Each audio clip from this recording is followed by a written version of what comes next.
Welcome, everyone. Fabulous room in store. Michael Green has agreed to grace us with his presence. He's a friend of this room. He's a good friend. He's one of the smartest guys I know. And I thought it was time for Michael to appear in the public square again. Michael, you're one of the most requested speakers we've had in this space. So let me just invite you up to the stage right now. And Three Aces, if you could, I don't know where you went. Three Aces, you could help me moderate. All right, here we go. So another crazy week this week. A lot of volatility. Michael is all you know, one of the sharpest cookies on the block in terms of comes to market. So really curious to hear his thoughts on where we are. He's made a good point. Tries to stop me from getting too bearish, talking about index flows and market structure. I'd like to hear about that. Also, there's been a lot of this discussion, Michael, as I'm sure you're aware of. The impact of quadruple witch on the market, and I don't know, it's above my pay grade, but a lot of people, Phil Erlanger of Quantitative, sorry, Jeff Garbaz of who works with Phil Erlanger of Quantitative Partners has pointed out to the expiration of a lot of the in the money puts, basically causing a put squeeze as those get liquidated, possibly forcing the market up. I hesitate. It's hard enough for me to get longer term market corrections right. I hesitate to engage in short-term corrections, but I'm sure some people will ask you the question, so maybe preemptively you could speak to that.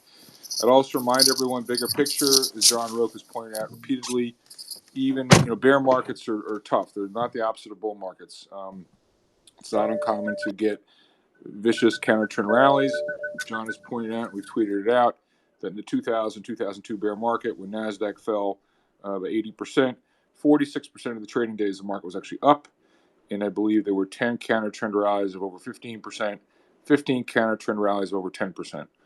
So whether this is a turn, I personally don't think it is, or it's just a pause that refreshes and we're going to go down again. It's my own view, but could certainly be wrong. Wouldn't be the first time, won't be the last time. Michael Belkin was in here the other day. For those of you that didn't hear him, I urge you to go listen to the replay. He absolutely knocked the ball out of the park. A real tour de force. We had such an amazing room. We had so much firepower, so much intellectual capital in one room at one time. I've never been in a room like that. I dare say I've never been to the fanciest of investor conferences where you've had so many smart people speak at the same time. To listen to Michael Belkin in conversation with Michael Howe, Tom Thornton, Jeff Garbaz, Tony Greer. I'm missing some people I know. It was just, I paid good money to hear that. And the amazing thing, it's all free because we're all just trying to figure it out. And so we're very indebted to Michael Green to share his wisdom. And Michael, they didn't come here to listen to me. They came here to listen to you. So that intro, Michael Green, the floor is yours. Welcome. Go with it wherever you want, my friend. Well, thank you very much for the super kind intro. And I do actually want to echo one of the things that you just highlighted, which is, that I am the smartest person. No, I'm joking. That the resources that are available that are coming out in this cycle on Twitter in terms of the number of people that are willing to talk, that are contributing their voices, the voices of experience, I just think it's remarkable. And hats off to you, George, for kind of leading the way on pushing a lot of these spaces out, bringing a lot of your friends and thought leaders, primarily from the buy side. I honestly find many of these more interesting, both for the sentiment purposes and for the information content than a lot of the stuff we get from sell side coverage. So it is really remarkable. It's a remarkable time. And Mike, I really want to thank you again because seriously, for people that aren't that familiar with Michael, he's participated at the highest level of this industry. I have no commercial affiliation with Michael, but if you're interested, he's now in CIO or Major Domo at Simplex Asset Management. You can look up his funds. That's not why he's here. He'd be here anyway. Just Michael and I met. We have mutual friends. I think in particular Jim Chanos introduced us to one of his conferences.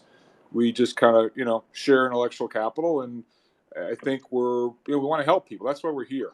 And Michael, I salute you. I thank you. Before you go into your rant, I have a very important question to ask you. So for those of you who don't know, the reason this call is being happening right now at 12 noon Eastern, 9 a.m. Western, is Michael is in tow with his dogs. And Michael, I've never asked you what type of dogs do you have because I am dog crazy. Could you talk about your dogs first? So I have two absolutely terrible rescue mutts.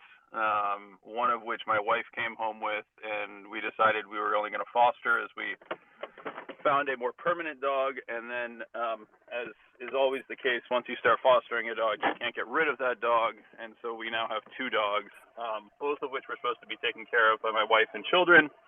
And we all know how that goes. So that explains why I am a professional dog walker every day.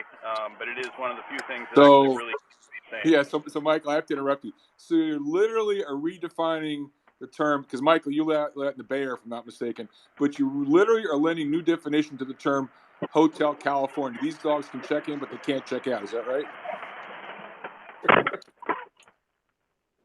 Yeah, the minute you get dogs, they become the fathers.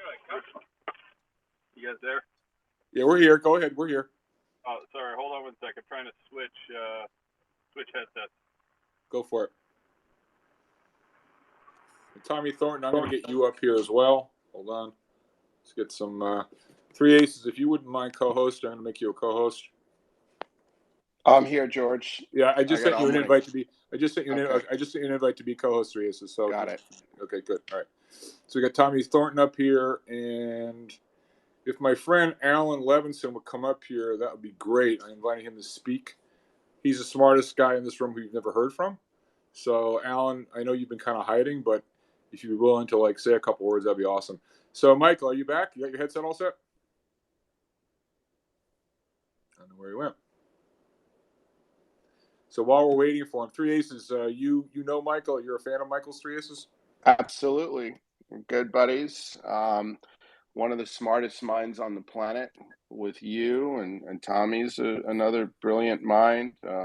Still waiting for our good friend Mr. Chanos to accept the invite. He's another one. But yeah, Michael, I love the way Michael thinks, and he always covers all four corners of the room.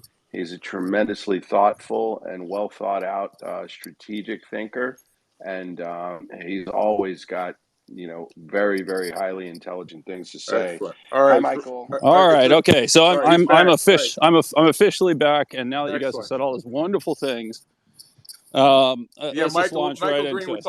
Michael Green, we're talking behind your back. All right. I heard it. Okay. So one of the things I always caution people, I prefer to have people think I'm the dumbest person in the room, because it means I'm saying something that nobody else wants to agree with.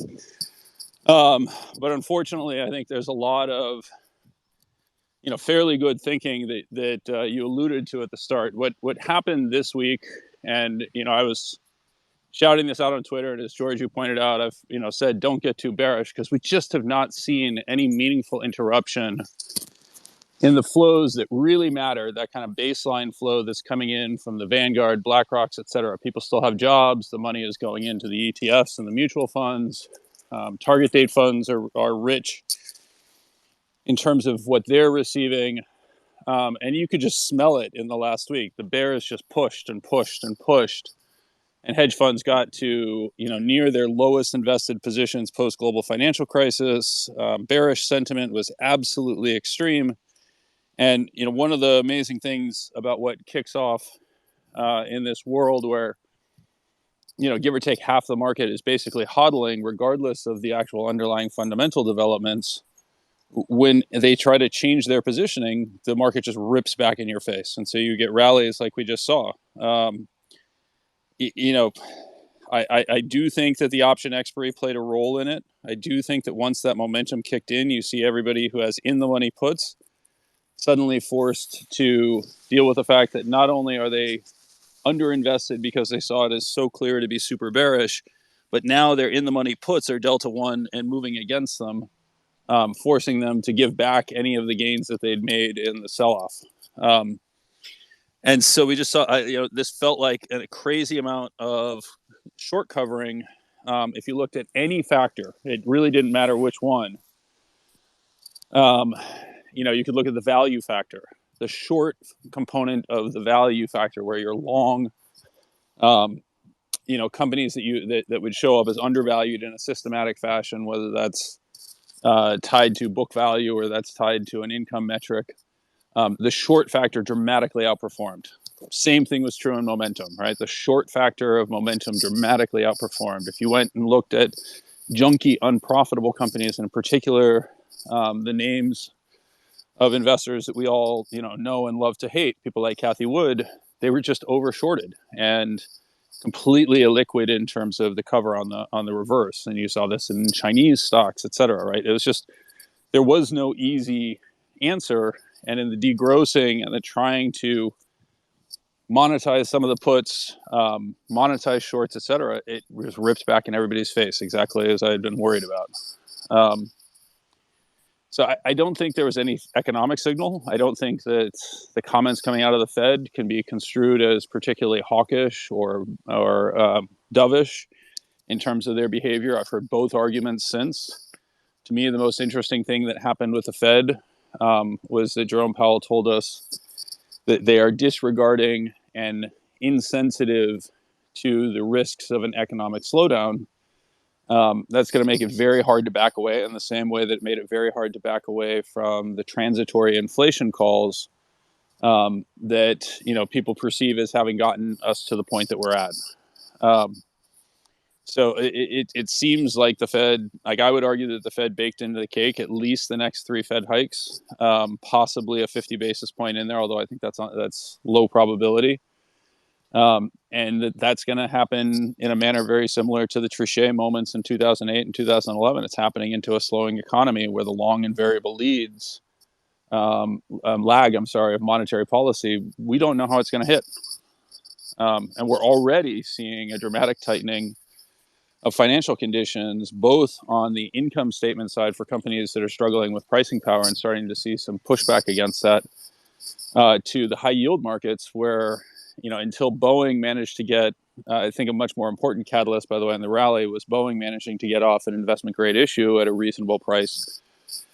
The credit refinancing markets had been closed for a period of almost 2 weeks. That's what kills credit. It's not, it's very rarely the depth of an economic decline that causes an absolute collapse in credit quality. It's when it comes into question, are you going to be able to refinance the debt, that the problems emerge. Right, Michael, that's great. Let's start with that. So, I think Michael, M is the lucky, I don't know, Michael, do you know what your name means in Latin or any other word? Because there's too many smart Michaels around. There's Michael Green, there's Michael Howell, there's Michael Belkin, there's Michael Guyed. I mean, when I say Michael, all these smart guys turn up. But in any event, what you just described, our mutual friend Michael Howell has been talking about. That's what we're prone to get these, refinancing crises from time to time, and that's what wakes up the central bankers. So when you juxtapose, and you've been right, hats off to you on the structural inflows. It's been the backbone of what's been driving this market. But then you juxtapose some of the comments you just made and comments of others about, outlook for, but we do what the Fed just said. Marshall K will start to decline and decrease in liquidity. Maybe we get a recession, blah, blah, blah, blah, blah. I mean, where does that leave you? I'm not going to say what's your view of the market. It's too general a question. But what conviction does it leave you with about anything? Or is it just a very sort of muddied outlook from where you sit? I mean, what would you tell the average person in the room to be focusing on? So to me, I think it's very clear that it's muddied, right? We don't get the sort of chaos that you have when you shut the world down for the very first time in, give or take 500 years since the Black Death, or maybe a little less extreme. Let's talk about wars. You don't wake up from that experience without having to rethink every seasonal adjustment that you see, without having to rethink all the base case analysis in terms of how the economy actually functions, who's going to show up to work, what the characteristics are. Like, this is just a mess, right? From an econometric standpoint, anyone who tells you they know exactly what's going on is either one, lying to you, or more frightening, has no idea themselves, that they don't know what they don't know. So this is a mess, right? And to express anything other than uncertainty around it, I think would be very hard. I think the biggest area where I differ from the Fed or many others, is most people will look at a trailing inflation metric and a interest rate metric and say, oh, well, that creates loose monetary policy. And I'm not sure that I would share that view. The way I would describe it is anything that consumes the dollars in your pocket rather than giving you more of them is tight monetary policy. High commodity prices are one of those things that are draining the pocketbooks of the average American, most specific and much worse, as I've talked about, around the rest of the world. When people don't have the money to spend, that is liquidity tightening, right? And it's money, the dynamic of raising interest rates in that framework is that you're taking money out of the pocketbook of the person who wants to buy a house and pay for their home ownership and putting it in the hands of a bank or of a wealthy individual who owns treasuries and has a much lower propensity to spend that money. Everything I see says that we are facing a very aggressive and significant slowdown where we have taken what were very strong balance sheets and income statements in the immediate aftermath of the pandemic, and we have now reversed that and turned it into an increasingly stressed, particularly lower end consumer. Right. So the K-shaped recovery that many have talked about, I mean, yeah, it's great if you're at the upper end of the socioeconomic strata. Your house is up 25% in the last year. The S&P's still up, I believe, on a year-on-year basis. And, nothing to worry about. But if they're the low end, not so much. So, Michael, going back to something you said, and I know we have a good mutual friend, I think, in Jim Walker, and he was talking. If you remember the room we had a couple months ago, he was talking about the ex-post and the ex-ante world. And we still haven't figured out. He actually said, some companies, I don't even know if they're making or losing money right now, given how prices moved around so much. And his concern was the increasing uncertainty. He's an Austrian guy, but whatever. Let's not pick on where we disagree. Let's try to think about what he's saying that makes sense. That the increasing uncertainty associated with all these incredibly changing macroeconomic variables will maybe give us rise to a slowdown in investment intentions. Aside from what you just talked about, which is at the basic consumer level, people's purchasing power is getting squeezed. So he was actually, I think, calling for a recession. Now, I don't want to get into the semantics. It's a recession. It's not a recession because at the end of the day, you just want to make money. It's the old Ned Davis line: "Do you want to be right? Do you want to make money?" But just sort of in terms of your framework, do you think that? I mean, it sounds like the odds of a recession in your view are rising. I mean, how would you handicap that right now, Michael? Yeah, I think the odds are absolutely rising. I would argue that we failed to meet the technical definition of a recession, but almost certainly met the growth aspect of a recession in Q2. Certainly looks to me like growth is going to end up being negative in Q2. Now, I don't think that'll be sustained to get kind of the 2 quarters, and it's not at all clear yet that we're going to see rising unemployment rates or employment peak yet, which is the other component that tends to be necessary. But we have definitely been rebuilding inventories across the industrial sector, and we're even starting to rebuild inventories in places like housing, where sales are down, supply is up. We're certainly not at high levels of supply, but it's coming. And, the dramatic increase in interest rates is slowing down the marginal buying activity much more than it has slowed down the delayed production, particularly in new houses, right? Because it's just been slow to get supplies. So stuff is coming to market. I think a lot of people are very focused on the yield curve. And I and others have focused people on the forward yield curves, which have already inverted in a manner similar to what they did in early 2018. Yes, an inversion of the yield curve is imminent. If the Fed hikes again, I would expect the yield curve to fully invert, particularly at the 2s/10s point. But that kind of starts the shot clock for like 9 to 15 months, right? And this is one of those things that I think tends to throw people off is when the yield curve inverts and then it starts to steepen.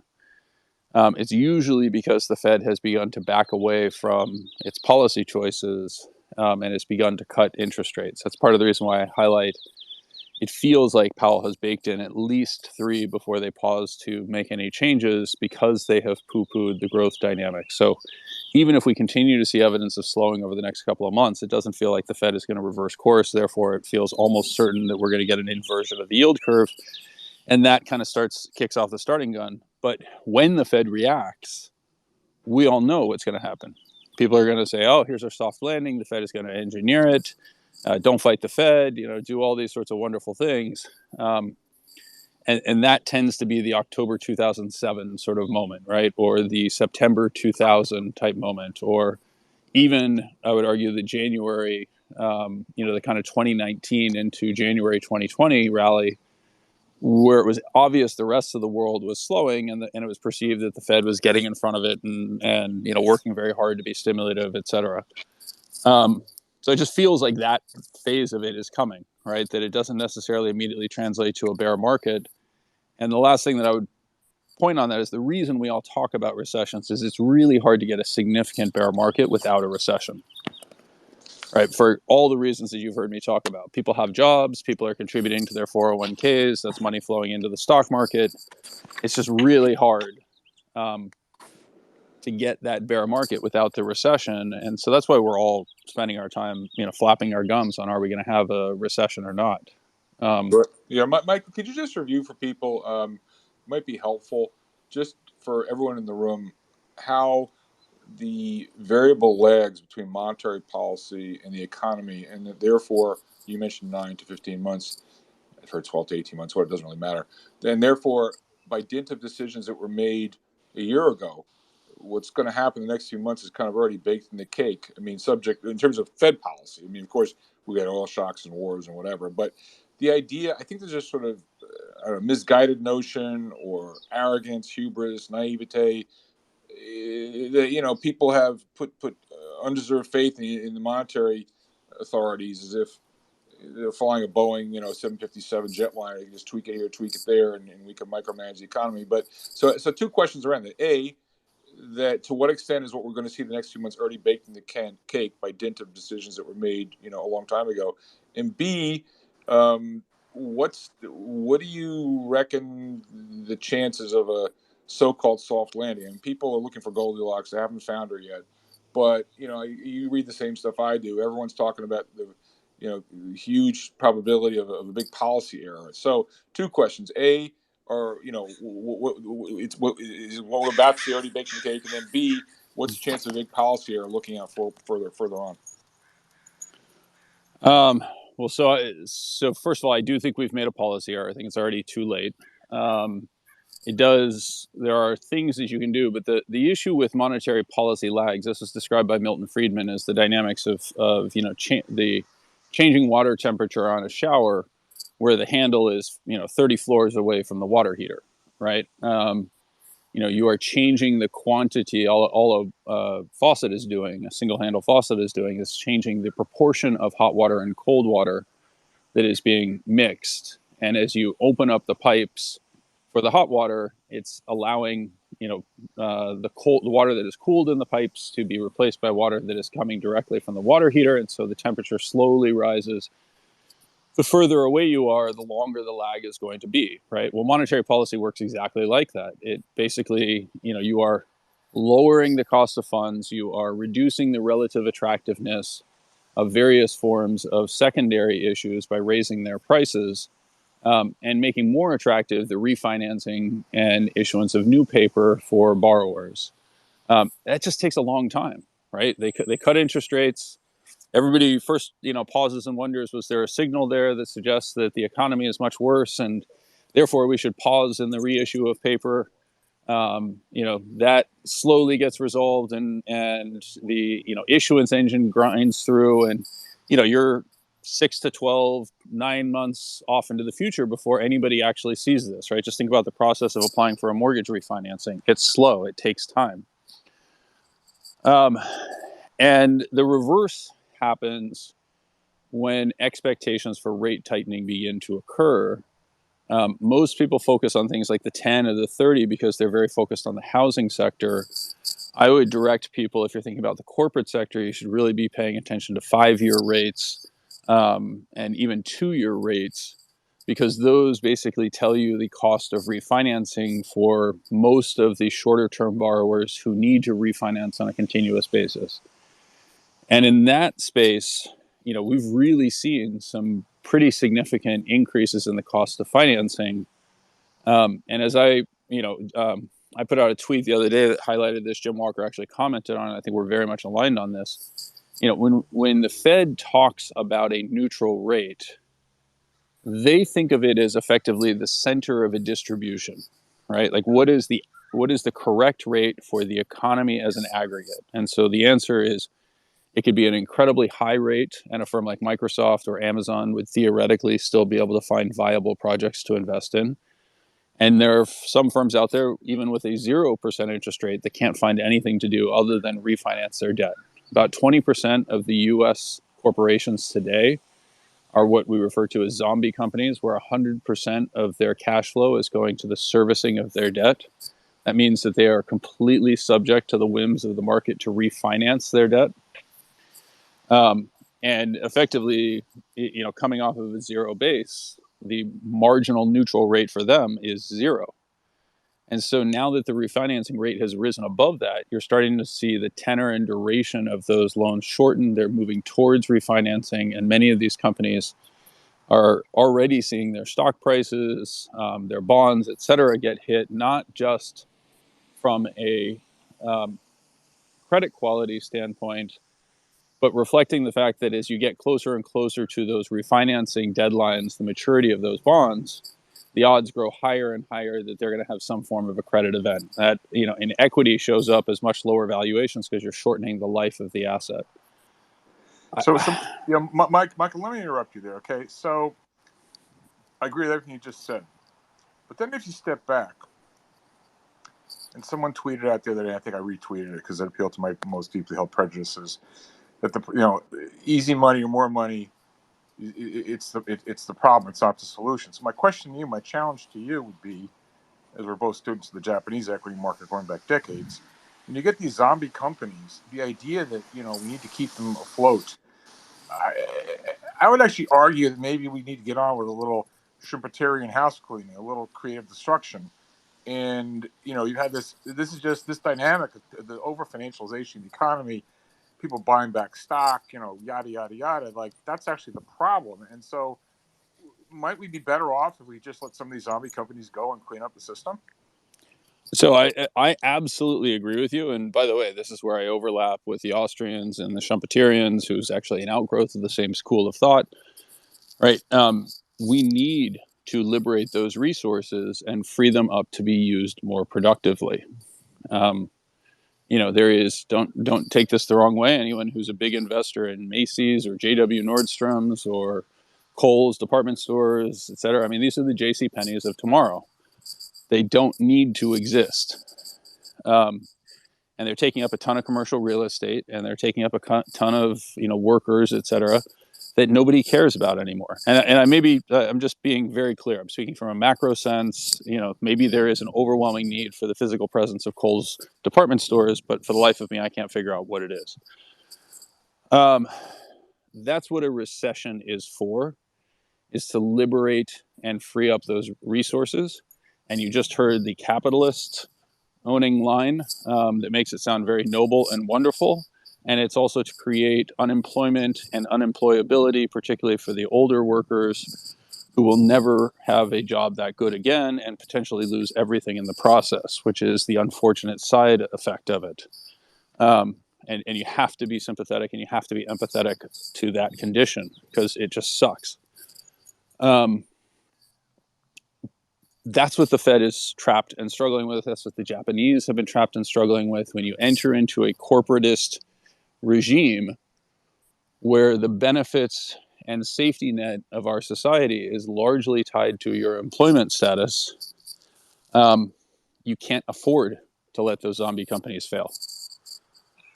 And unfortunately, that means that, if you think about those zombie companies and they are, 20% of the total corporate universe, and then think about the households that are also in that same space that are struggling to make ends meet and don't have enough in savings, et cetera. all of those underlying conditions mean that the Fed has to step in earlier and earlier and earlier, changing direction and preventing that resetting of the economy. Right? It's a feedback loop where the original sin was probably created in 1998.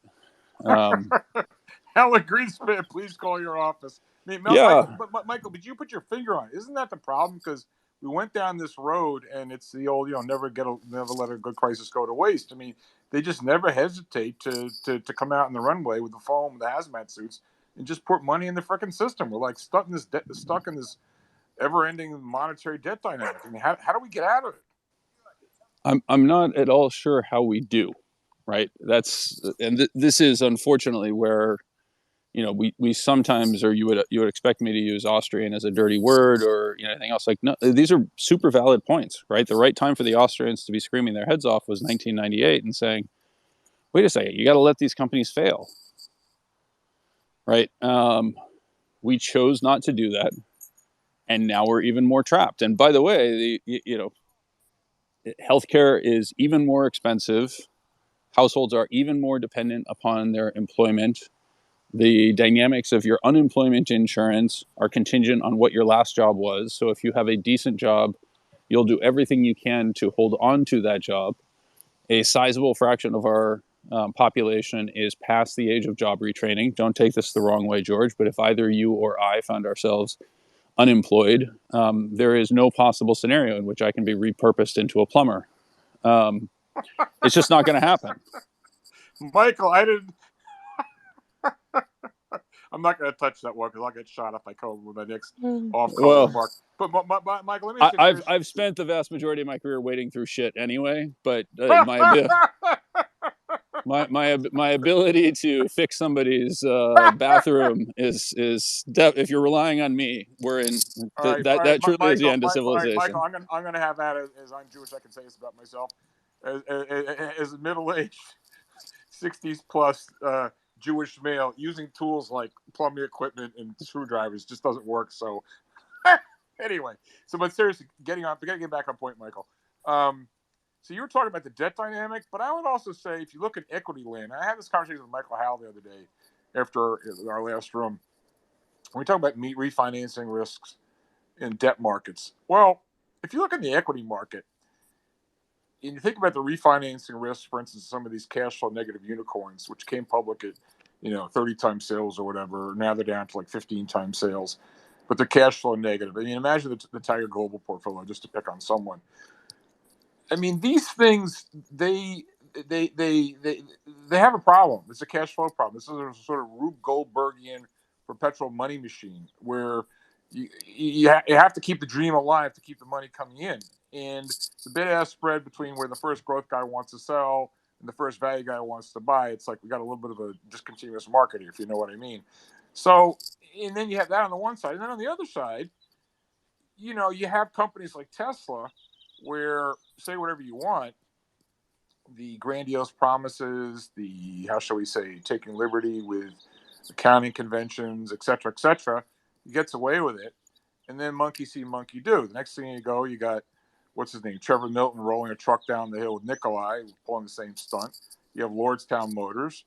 And they have, I can't remember, it was Rivian or somebody the other day said, they wanted to raise, all their half the orders disappeared. So this whole idea about malinvestment, and then it's a much overused term, not just in credit markets, but in equity markets, and you have sort of an uninformed or not sufficiently informed investor class.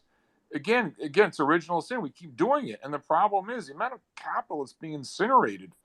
It's just mind-boggling. And so again, take the analysis you just laid out there, and as you look at the equity market, I mean, the Kathy Woods, not to pick on her, as you know, she makes me hot, but not in the way that people would think.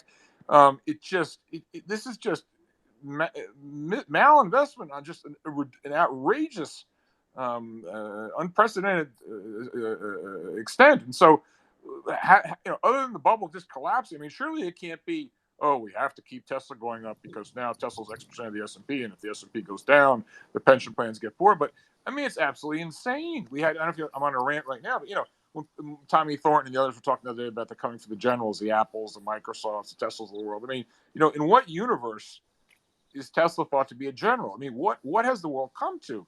So maybe your framework as applies to equity markets, Michael, particularly those most dependent on the ever continuing flows of liquidity. I mean, it's just insanity. I don't know. Well, There's a question there somewhere.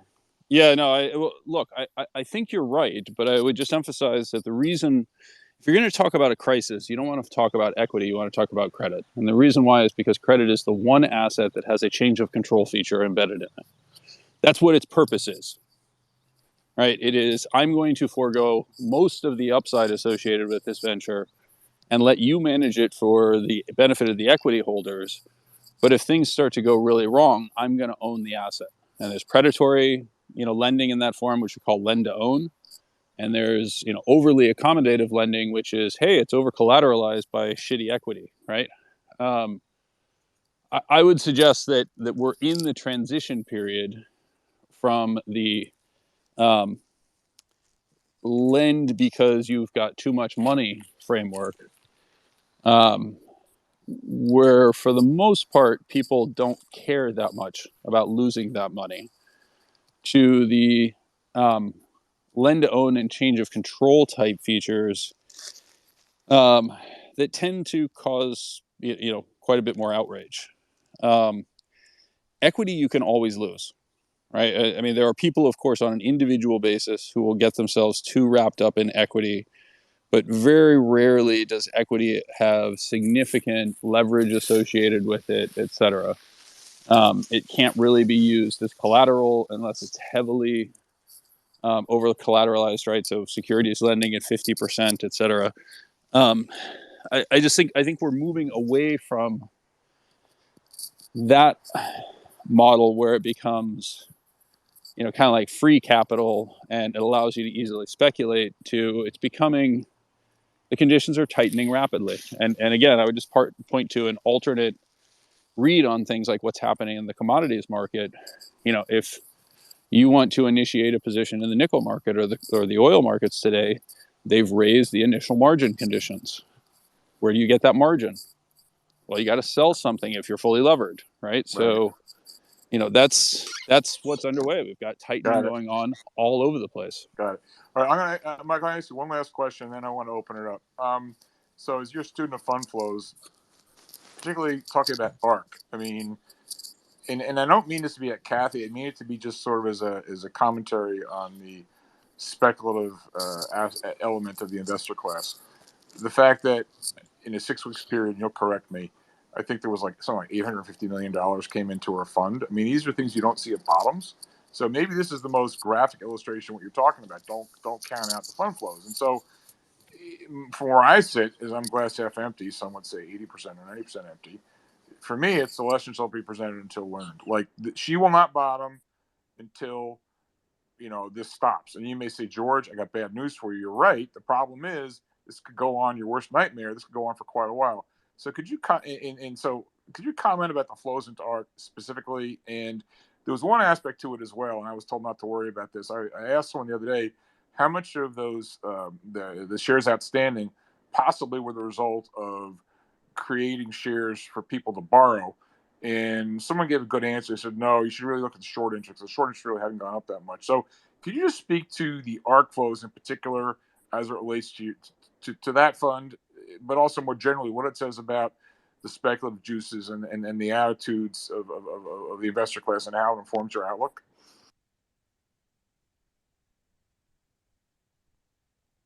Michael, are you there? I seem to have lost George, we're having a bit of a hard time hearing you. Hold on. Yeah. All right, Michael, did you hear the question? Yeah, I did hear the question. Okay. So I'd say that there's a couple of things. One is, remember, it's going to take so yes, absolutely, ARC received inflows, not just short covering. I track her performance and her flow dynamics net of the short creation process, and then I also have begun to include the creation process of SARC, right? So the inverse product, and effectively I'm netting those against each other. One of the ways to think about what is transpired is it takes an awful lot to effectively rid people of the buy the dip type mentality. So there are definitely people who are quote unquote bargain hunting. There are also people who are using ARC as a more liquid way to cover multiple shorts across the Cathy portfolio, right? So many people had shorted various names in the equities that Cathy was large in. As the borrow costs on those began to increase, they likely began to try to cover it. One of the quick ways of anesthetizing yourself in a market rally is to just go out and buy the fund itself, because it's going to behave very similar to the parts. It'll be more liquid than the individual parts as well. And the last is that Cathy retains significant distribution in places like Japan through Nikko Securities that is, I think, underappreciated in terms of the source of flows, right? So whether that's coming in the form of structured products that are being issued, whether that's coming in outright investment, I don't think we can, treat $1 billion worth of inflows in a vehicle that took in somewhere in the neighborhood of $25 billion 12 months ago as being that, overwhelming. It just feels like I described it earlier. There was an orgy of bearishness. It just became super straightforward. The right answer was, let's, short everything that this woman has touched. And I think ultimately that's going to end up being proven right. But the process of getting there is not a straight line. All right, guys. So it's the old linear thinking. All right, let's go to questions. So we're going to do this in order now. I want to do 3 aces, and then shrub, and then deer point. 3 aces. Go for it. Thanks, George. Hi, Michael. Hey, how you doing? By the way, did you get that invite? Did you find that invite? I was looking for it. I'll shoot you an email a little bit later Okay. on. All right. Sounds good. Thank you, though. Yeah. Hey, Michael, I'm just curious. It seems like there's a battle between price discovery crowd and permanent capital, and I'm just curious. Couple parts to the same question. Do you think the central banks have a hand in equities here now? And also, are we calling, the ETFs and the mutual fund, the 401k investors, are we calling that permanent capital now? And how big of a chunk is it in the market? Thank you. So first of all, I would not describe it as permanent capital, but it is much more like what we see in the crypto space. I would just describe it as HODL type capital, right? There's very little that you can get them to do to sell.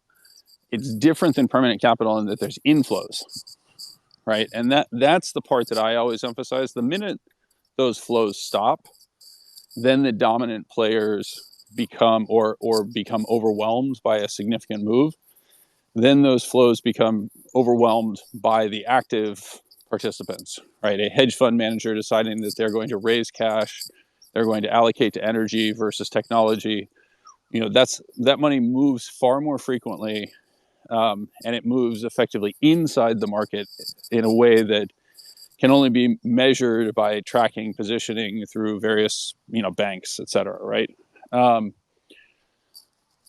much bigger flows that I talk about in terms of the 401ks or the pension flows, et cetera, those move more slowly. They're more easily tracked. Their behavior is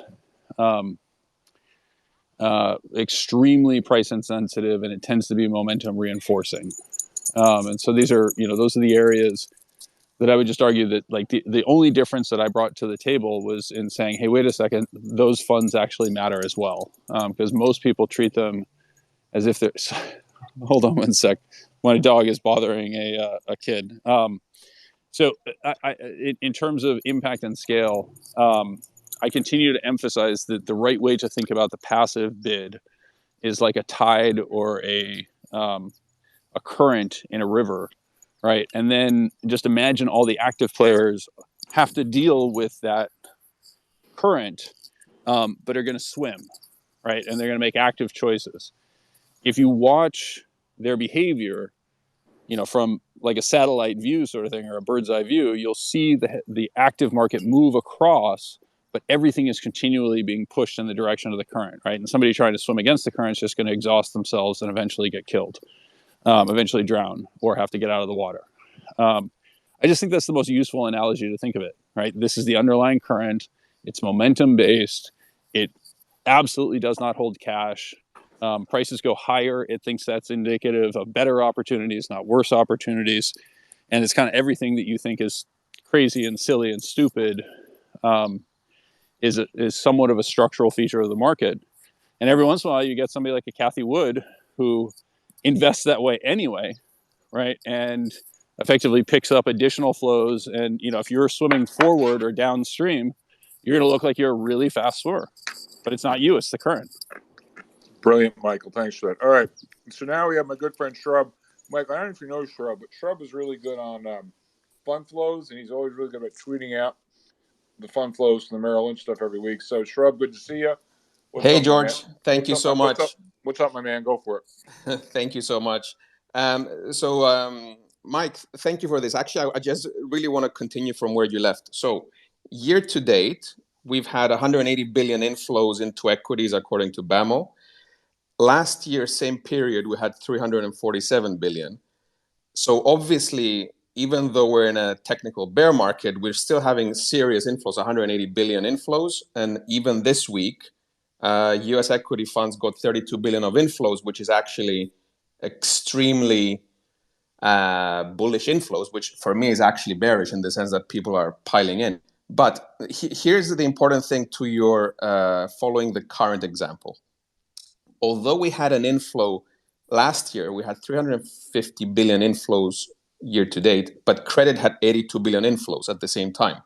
Now, this time round, we had 180 billion inflows in equities, but credit lost 100 billion at the same time. So this is a divergence from last year.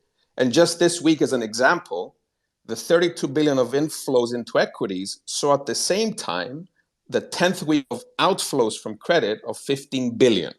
Now, where am I when I get to this? So at some point, things break. And one simple example is Tesla has a market cap of $1 trillion, and that benefits from the equity inflows. At the same time, Tesla pulled a 1 measly billion ABS deal, 1 billion ABS deal. Although there was demand for it, they still pulled it out for various reasons. So what I'm trying to get to is, at some point, those equity inflows are going to get hurt by those credit outflows. And I'm using the Tesla example as an extreme example where you have $1 trillion of equity being impacted potentially by a 1 billion of a bond issuance. So the question I have, which is a $1 billion question, is at which point does the credit market break the equity market? Yeah, no, it's a great question, and you actually bring up a really important point. And I would just highlight that when you talk about credit, right, you're really talking about high yield and investment grade. If you look at something like the Vanguard target date funds, which capture about 85%, target date funds or from Vanguard and others capture about 85% of the 401k dollars. They're almost all invested in passive strategies. And they tend to be an allocation that looks something like, Vanguard Total Market Index for equity longs, which is market cap weighted, the largest, give or take 3,500 stocks. A $1.6 trillion fund, I always point this out, a $1.6 trillion fund that carries no cash, zero, right? I think it's actually currently at $1 billion in cash. It was at negative 100 million, last quarter. And that sort of vacillation is part of what you're describing, because nowhere in that allocation, they've got the Vanguard Total Market Index, and then they'll have the Vanguard Total Bond Index, which is basically the old Lehman Bond aggregate. That's 70% rates and mortgages and only 30% investment grade credit, and there's no high yield in there whatsoever. Right? So when you talk about credit flows, I would just emphasize that tends to be a function of much more discretionary activity. It tends to be people treating HYG as a trading vehicle to choose to allocate to credit, et cetera. And we're very much seeing that dynamic. If you synthetically invest in HYG right now, did someone say something? Oh, okay. If you synthetically invest in HYG, you're going to pick up another 200 basis points of yield on a product that has already gone from yielding low fours to mid sixes. So you're talking about an effective yield on high yield now of anywhere from 8 to 8.5% if you structure it properly. That's a function of the type of positioning that I'm talking about. It's the discretionary manager saying, okay, we get what's up. Interest rates are going higher. and the economy is slowing, and therefore credit is deteriorating, and therefore I don't want to have anything to do with credit, right? And there's very little retail and passive flow on the other side of it. So they're saying, I don't want to do anything to do with credit, so I'm going to hide in the equity market because that's just liquid. They're gonna hide in the equity markets. They're gonna hide in the energy markets, right? We've seen a huge inflow of capital into energy equities. They're gonna hide in inflation sensitives, even as we talk about a recession, right? So I mean, this is just very, to me, this is exactly what I'm talking about. That you have a discretionary crew that is filled with really bright people, many of whom are much smarter than anyone else on this call, right? They have the intelligence not to distract themselves with this stuff. But they're playing a game that they think is the same game from 20 years ago, and getting themselves trapped in positioning, right? So things blow up like they did in the past couple of days. Yeah, Mike, can I just ask you, Shrub mentioned the Tesla deal that got pulled. Yep. There was another one, Affirm, the buy now, pay later, or buy now, never pay because we go bust. So they pulled a deal, and that's a much more leveraged deal. Yeah. Could you explain what happened to people in the room and why that may or may not be significant? Well, so all of these companies that we're talking about, and the ABS line of credit for Tesla is effectively that's an asset-backed security. It's effectively Tesla leased vehicles or Tesla loans to finance the purchases of vehicles, right?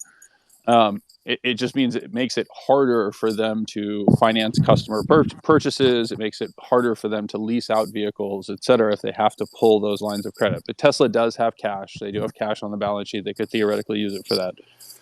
But they tend to want to free that up.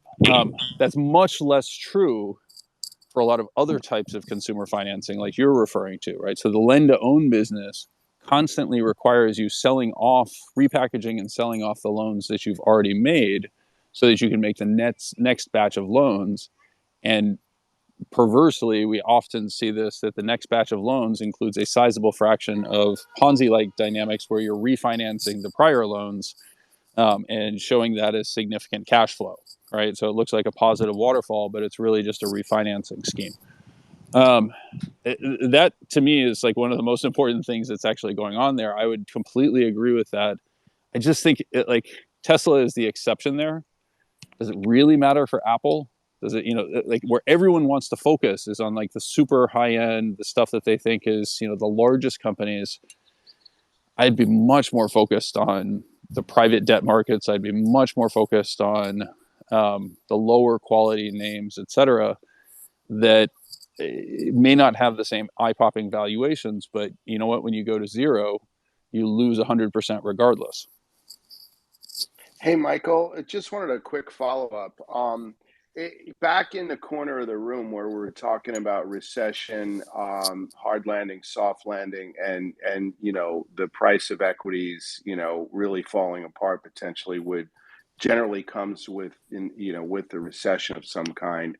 Is it possible that we don't go into a recession, but we just go through an extended period of multiple contraction and get kind of to the same place, just in a long drawn out manner versus a kind of big, quick, surprise type thing? Well, to be really clear, like that's basically what happened in 2000, right? There was no recession in small cap value. There was no market decline in small cap value. My funds, as long only, were up dramatically from March of 2000 all the way through basically the summer of really 2002, with a brief down trip in 2001. The recession is what ended up hitting everybody, and that didn't come until the after effects of 9/11, which was kind of a mini version of this. Hey, let's shut things down for a couple of days as everybody tapes up their house and worries about anthrax. So I just would. Anything is possible. We don't yet have the signals that say recession is here. I think it's kind of 12 to 15 months out. But as long as the underlying structure of employment increasingly takes the form of that means money flows into target date funds and therefore into index funds and therefore into equity markets. As Shrub was highlighting, the flows are really strong. Yeah. Right now that they've been moved around, and what we're capturing in part of that, we're not seeing the reallocation of the discretionary managers, right? So just very quickly, there's somewhere in the neighborhood of $60 trillion worth of managed assets on a global basis. In equity markets, the US represents about 30 of that trillion. Of that 30 trillion, let's just make our lives simple and say that 15% or 50% of that 30 trillion is actively managed, 50% of it is passively managed. And if the active managers decide that they're going to raise 5% cash, that's a lot of selling that doesn't necessarily show up as a outflow because it's happening inside the fund. Right. Right. All So right. it's not being calculated in that way. Thanks, Michael. George, got a couple more speakers in here before you leave, so I know you're.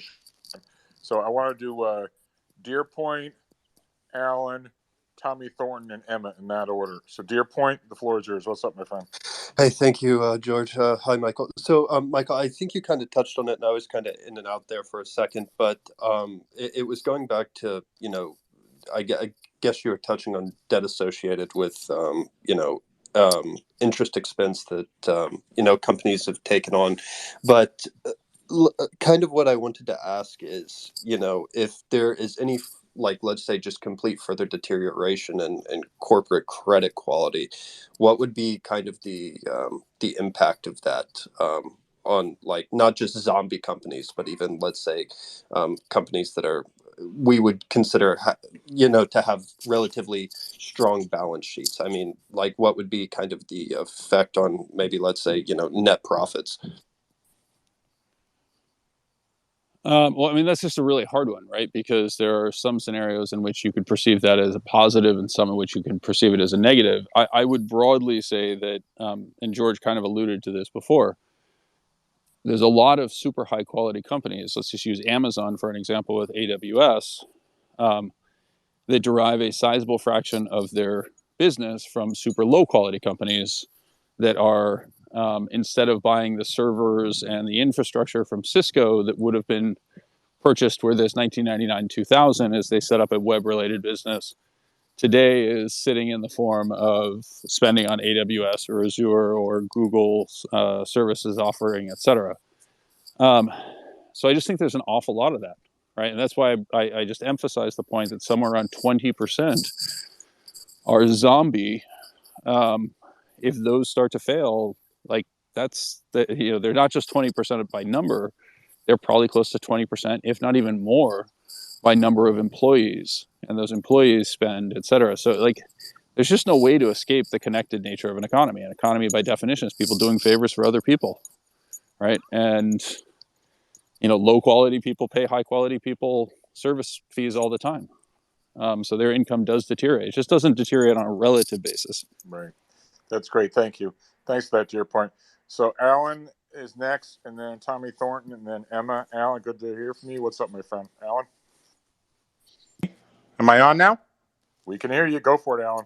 By the way, is Okay. this my friend Alan as well? Is this the same Alan from New Jersey?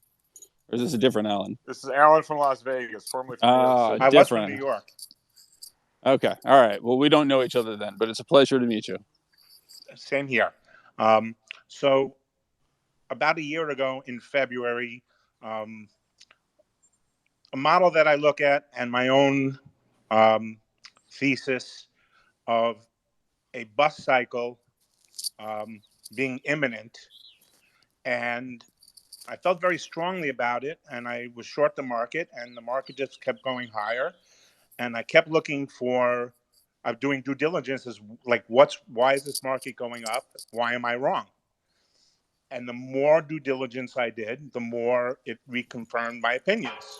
Until one day, 7 months later, I ran into you. And I'm listening to you talk about passive money flows and the 4.5 to 1 leverage that passive money flows have over managed money. And you were also saying that in the past 10 years, we went from 1.5% passive flows to 50% passive flows. And you also, in another interview, described the effect that these passive flows have on the market caps of the individual stocks that are at the bigger stocks in, let's say, the S&P 500, and that it becomes a feedback loop that the more money that's put into these passive funds, the greater the market cap, the greater the demand. And you even explained how it exacerbated the value of Apple. There's a question in here. Yep. So, Yeah. I'm saying this is a friend. Alan's a good friend. Alan, if I didn't know any better, it sounds like you're the promo setup guy shilling for Michael. But go ahead. So I no, no, appreciate no, no, everything no. you're saying. It was when I understood what the market structure was, it completely made me understand why I'm losing money on my short position. But my instincts had told me that something's wrong. So my question to you is that the leading factor in the extreme appreciation in market values last year was passive money flows. More money flowed into equities and passive equities with a 4.5 to 1 leverage than in the past 20 years combined. So my question to you is: you keep saying that there's still more money flows, but would it, like, if doesn't a bigger balloon need a lot more air? Like, just, I mean, let's say the money flows are lesser than they were last year. Does that not impact prices to be lower? So so first of all, thank you. I'm glad that the insights that I provided have been helpful. I'm sorry that you were losing money on it. But I would actually just highlight that your system is correct, right? A discretionary bear market did begin in February of 2021. And if I look at the Cathie Woods or other type portfolios, they began to and international, et cetera, they began to significantly underperform and turn negative at that point because they are much less affected by the dynamics that you hear me talk about, right? So the S&P continues to drift higher, the NASDAQ continues to drift higher into November. What you're seeing there is the impact of those largest stocks, because it really doesn't, it matters a lot what happens to DocuSign, to Cathie Wood's portfolio, but it doesn't matter anything at all to the S&P 500. So I would just highlight that, like, don't abandon your system because it gave you the right answer. You just needed to make sure that you didn't try to be a hero and do it against the S&P 500. That's what I try to do it against. Yeah, this is exactly why you hear me talk so much about this dynamic, because it's just completely, it's completely messed up. The second is imagine that there's two different types of two buttons that you can press in terms of flows. So one flow is from a discretionary manager, and the other flow is from a passive manager. If you press the button, the dollar coming in from the passive manager, my estimate is that inflow is, give or take, 8 to 9 times more powerful than the flow coming from the discretionary manager. And the easiest way to think about that is the discretionary manager could use that inflow to hold cash. I don't have to buy something, right? Whereas the passive manager has to buy something, and they have to buy something in proportion to its market cap. And there's a phenomenal academic paper that came out in 2021 by, oh God, I'm going to blank on his name, Bouchard, I believe.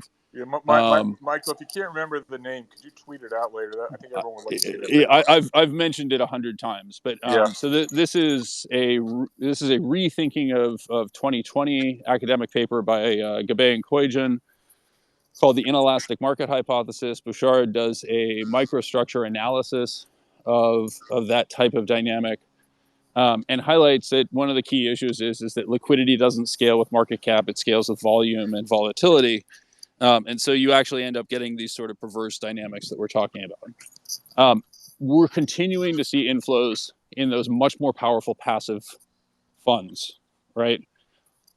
So when you see that net number, understand that's active outflows, right? Which I give a multiplier of roughly 2, and passive inflows where I give a multiplier somewhere around 17, 18. right? So I see the flows as being much stronger than people think. What's happening inside the market with volatility targeting funds selling down, with hedge funds selling down, reallocating to an underweight in energy, in technology versus energy, et cetera, those are the much bigger flows, and we just don't see them, right? Because they're happening inside funds as compared to an exogenous flow, and tends to be in the private sector in the form of hedge funds or institutional behavior, as compared to the retail flows that are easily tracked. And that's one of the reasons I emphasize to people, like, it's not enough just to look at the flows. You have to have some sense of how people are reallocating internally. Yeah. So Michael, if you handicap this, because you've been around a long while as I have, and you just think of it from a game theory perspective, as Helene Meisler says, I think she got it from Justin Mamus, sentiment follows price. Yep. Everyone's a trend follower. So you can either have a cataclysmic off with their heads type of decline, but if the market went down or really declined sharply in a short period of time, my guess is people just buy it. Or what seems to be more likely, and I want you to speak to the concept of time. You know, one thing, we really haven't had a proper bear market for all kinds of reasons, but every decline we've had, it's been short and sharp, and you're supposed to beat TFD, by the what tip. And a proper bear market involves, or historical bear markets of the past anyway, usually involve the element of time, not just price. And that's very important because of the way it influences investors' expectation and psychology. I mean, I can remember, I think we talked about it in this room a few weeks ago, Walter Deemer came in, retired Putnam technician, and he spoke about how in the 70s you'd come to work and you kind of expected the market to go down every day. It's just this grinding, emotionally debilitating type of thing where we haven't seen that. And so coming back to how that informs, if you had to envision what a bear market might look like, maybe it's a bear market in time and not price, and maybe it'll only be, we go a few years, the market doesn't really do a whole lot. It's gonna frustrate Alan and myself because it doesn't go down the way we want it to. But the flip side is it loses its mojo, and it goes sideways quickly. And maybe in real terms, it's actually going down. And maybe, just maybe, a few years from now, people start to allocate. So, well, you know what? Maybe, because people always do these forecast allocations, they're backward looking. And maybe then, and only then, do they turn the spigots off a little bit, or a little bit less hot water, more cold water. Maybe they put money in volatility funds, or God knows what. So, how do you think about the most, not what's possible, but the most plausible way that this autopilot liquidity pump could get turned off, and how does it inform your view of what the market might look the returns might look like going forward?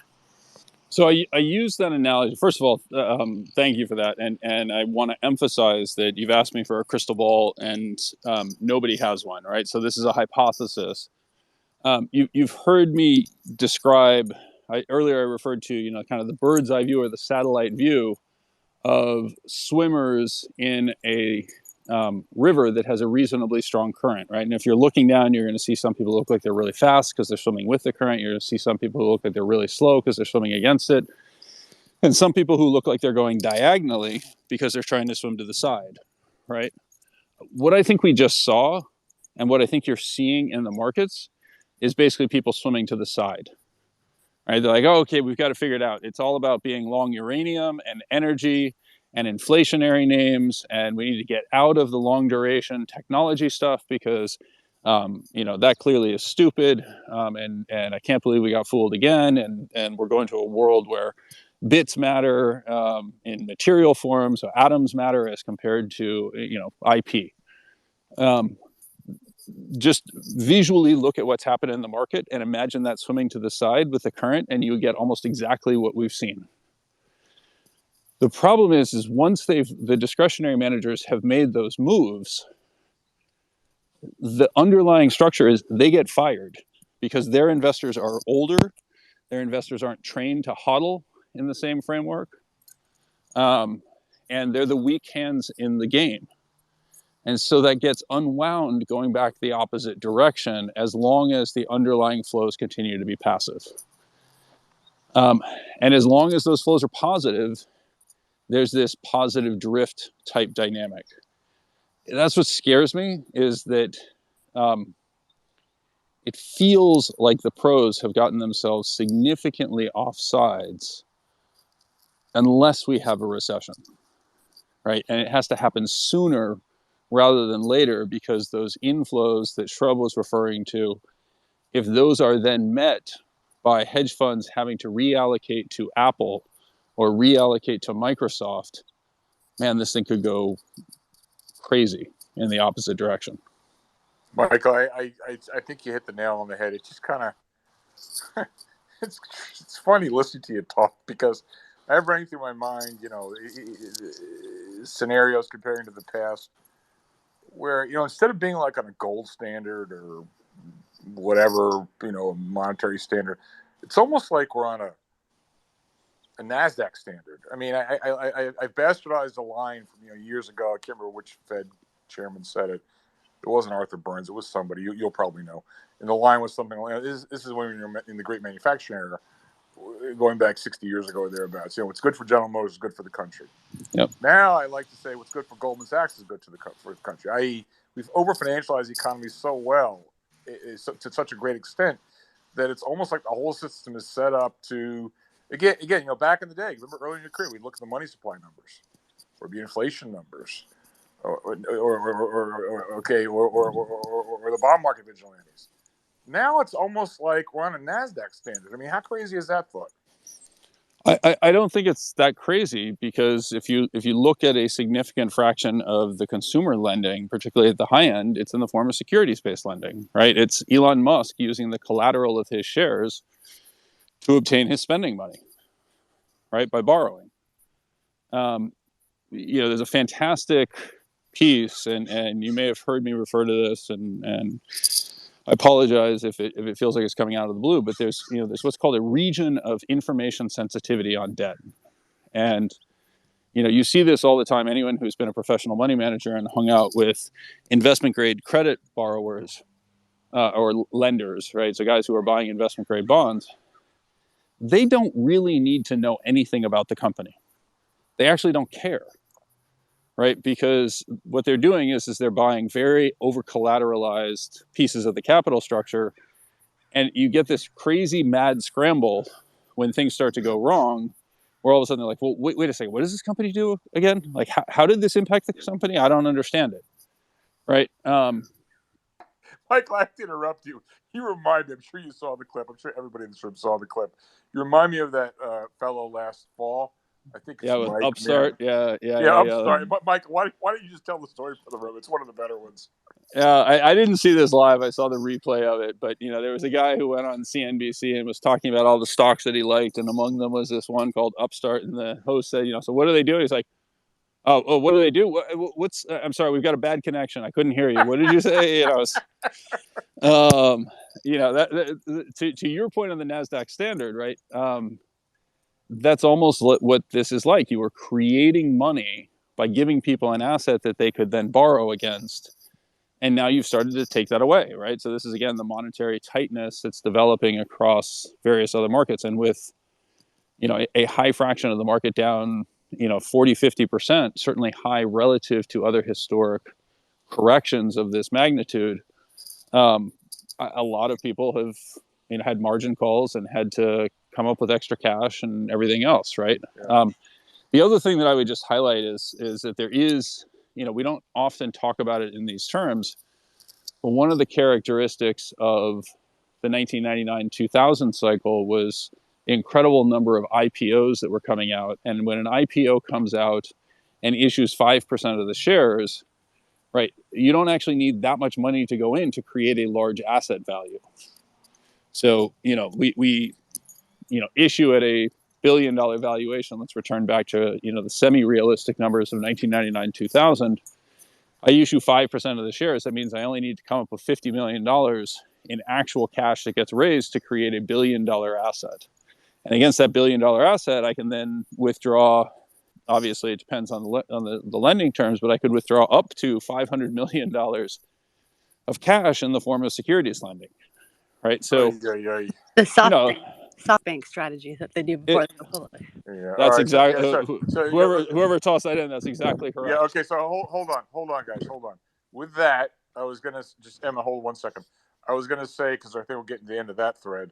Emma was gonna be our next speaker, so we're gonna do Emma and then Tom Thornton, and then Motorhead. Emma, nice to meet you. And Welcome. then after that, I apologize, so I'm going to hop Yeah, off. fine, Michael. You've been more than generous with your time. So Emma, Thornton, Motorhead. Michael said he'd do 45 minutes to an hour. Coming up an hour and 20 minutes. So let's try to keep it tight. We can have a food fight amongst ourselves once he leaves. But Emma, welcome. What's up, man? Thanks. My dear friend. What's up? Thanks. Sure. Mike, I'll be quick on this. So am I getting it right that your thoughts right now, because of some discretionary managers could be moving more defensive, maybe putting 5-10% into cash, that could cause a fallout in the cause the index flows to go the other way, and so you don't want to be I would think this. People are still getting paid and putting money in their 401ks like crazy, so why not just invest in the top market cap stocks in the S&P 500? Yeah, I think Emma. I think he's been. I don't know if you've heard him speak before, but I'll make it easy for Michael. He can rest because he's been talking so much. I think Michael's been a big proponent the indexes are going to continue to do well for exactly the reasons you're saying. So I think that's the answer to the question, or were you asking a slightly different question? Because he's been cautioning me against being too bearish because he says, George, watch out for the passive flow. So is that basically your question? I couldn't quite hear exactly what you said, but I think so.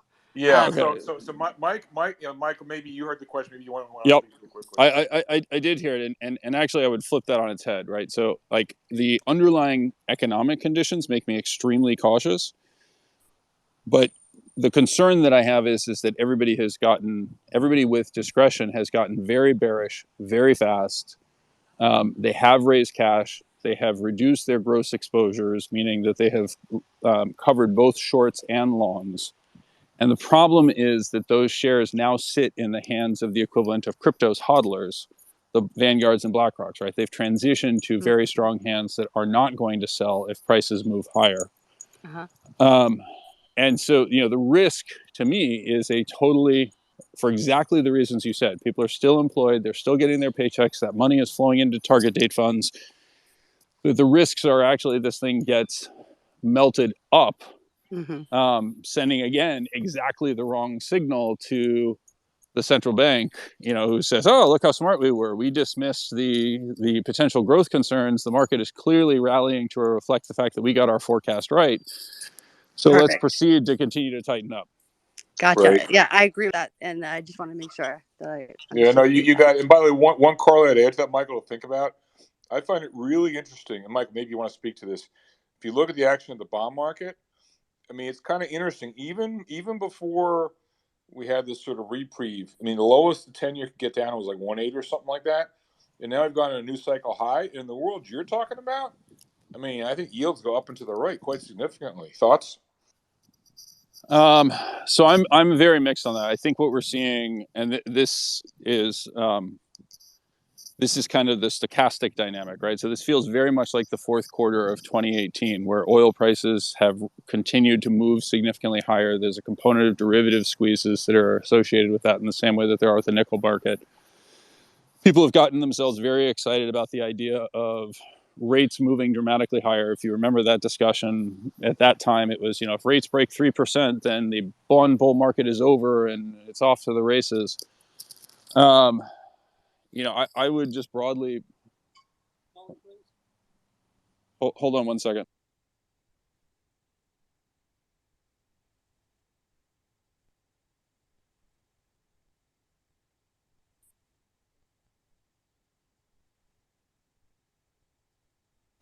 Sorry about that, guys. Had to call my dog.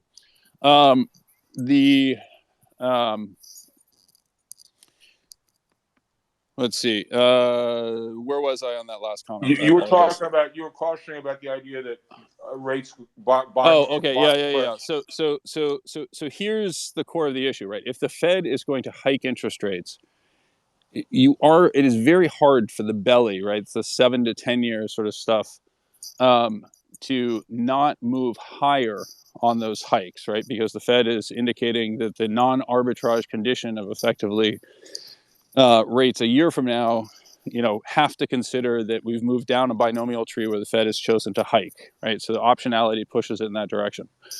But that sort of forcing higher occurs against an increasingly flattening curve, right? So, the 10s will rise 5 basis points, the 2s will rise 25 basis points.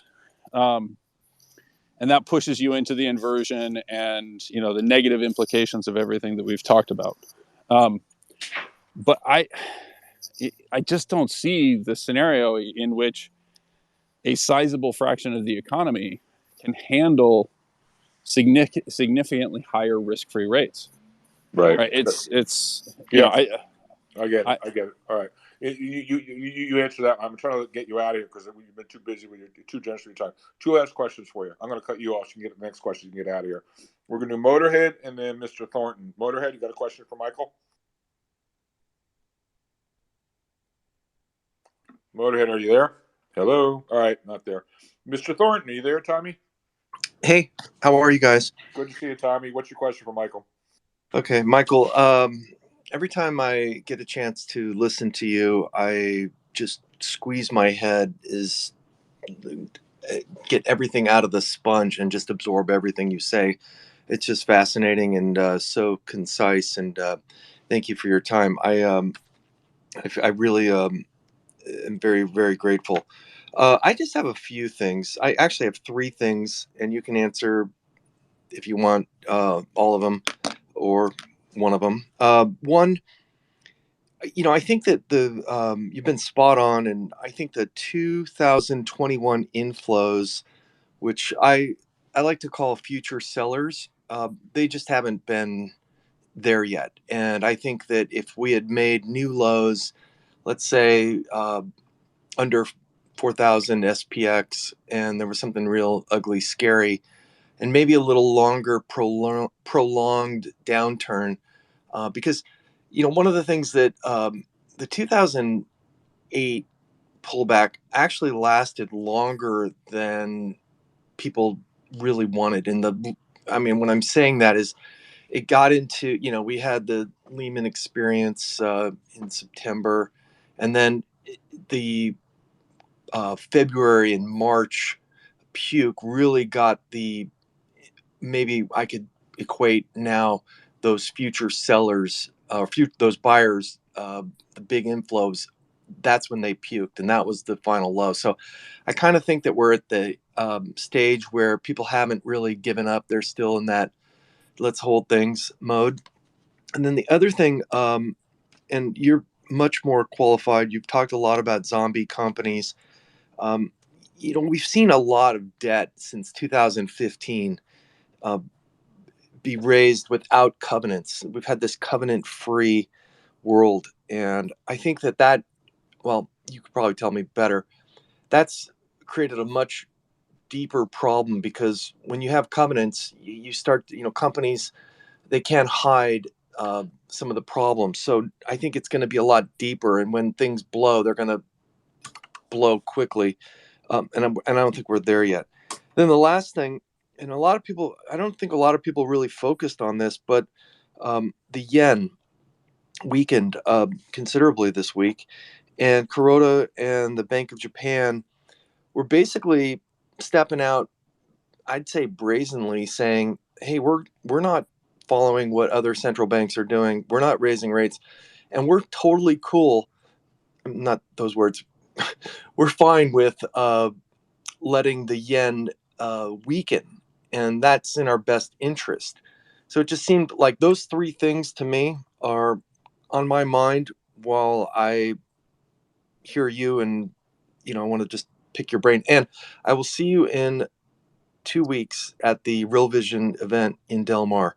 Very, very excited to hear you speak, and we can grab a drink. I'm looking forward to that as well, Tommy. Thank you very much for the comments. So Michael, you, I can't thank you enough. You really have done. Everyone put a like or whatever up. Everyone follow Michael. Michael, it's always a pleasure. We always learn so much from you. Just wonderful. And I hope you come back again. You're doing a real service. We're all doing this together to try to help everybody, and just fantastic. So kudos to you, Michael. Well, thank you. Are you kicking me off, or am I answering Tommy's question? No, oh, I'm sorry. I'm sorry. No, I'm not kicking you off. I thought I was. All right. So I tell you what, Michael, you answer because. By the way, I'm going to tease my friend Tommy. He went on such a rant. I wasn't sure there was a question. I thought it was a speech. So anyway. No, he had 3 full questions in there, all of which I thought were great. No, I know he said there were going to be questions, but then I kind of got lost in text. So, Michael, you respond however you want to Tommy, and then you can excuse yourself when you want to leave. I'm not throwing anybody out. Go ahead. Okay. So first of all, thank you, Tommy. And it's very kind of you to say something coming from a fellow professional. It's always nice. In terms of, let me almost work them in reverse order. So the first thing I guess that I would say is, if I think about the yen, I have been extremely concerned about the yen being able to maintain its bid for safety for an extended period of time. Historically, the yen has benefited in risk-off scenarios because Japanese have pulled their investment from abroad where they were able to earn higher returns and put it into Japan, and that creates positive buying pressure on the yen in a risk-off event and creates a risk-off characteristic.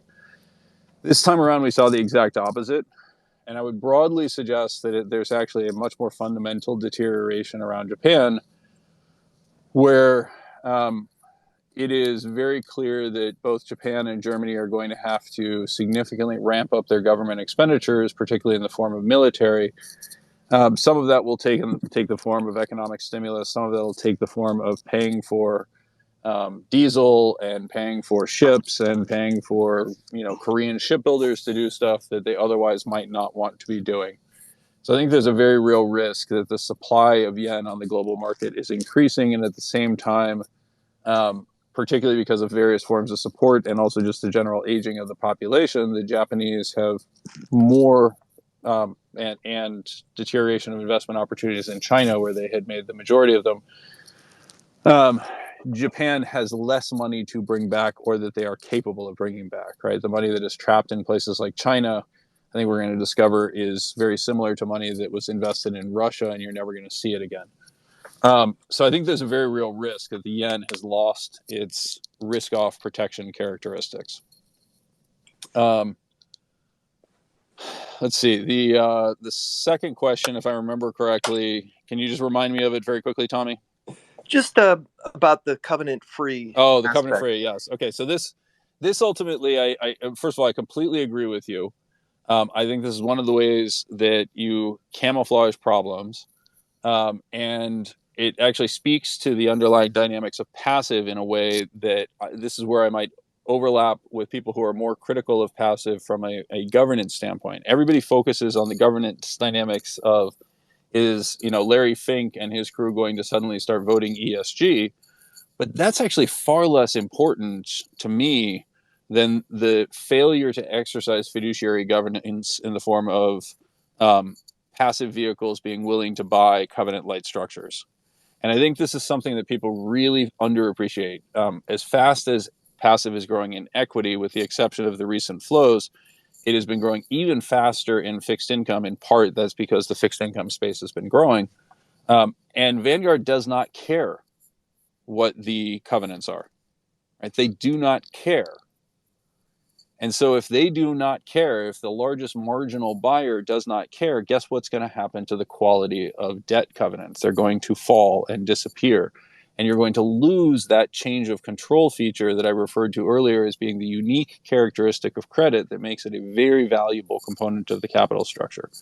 And so I completely agree, and perversely would link it back to passive and the area of corporate governance that nobody is paying attention to passive's role there. They're all focused on the equity and the ESG type nonsense. Far more important is this type of impact. And then your first question, I'm sorry. This is a sign that I'm getting old in my dog walking days. No. Michael, it's also a sign that you're. All right, Tommy, go ahead. Go ahead, Tommy. Just about the the large amount of inflows that we saw in 2021. So where do you see them? Where do you see that ending? Or go So ahead.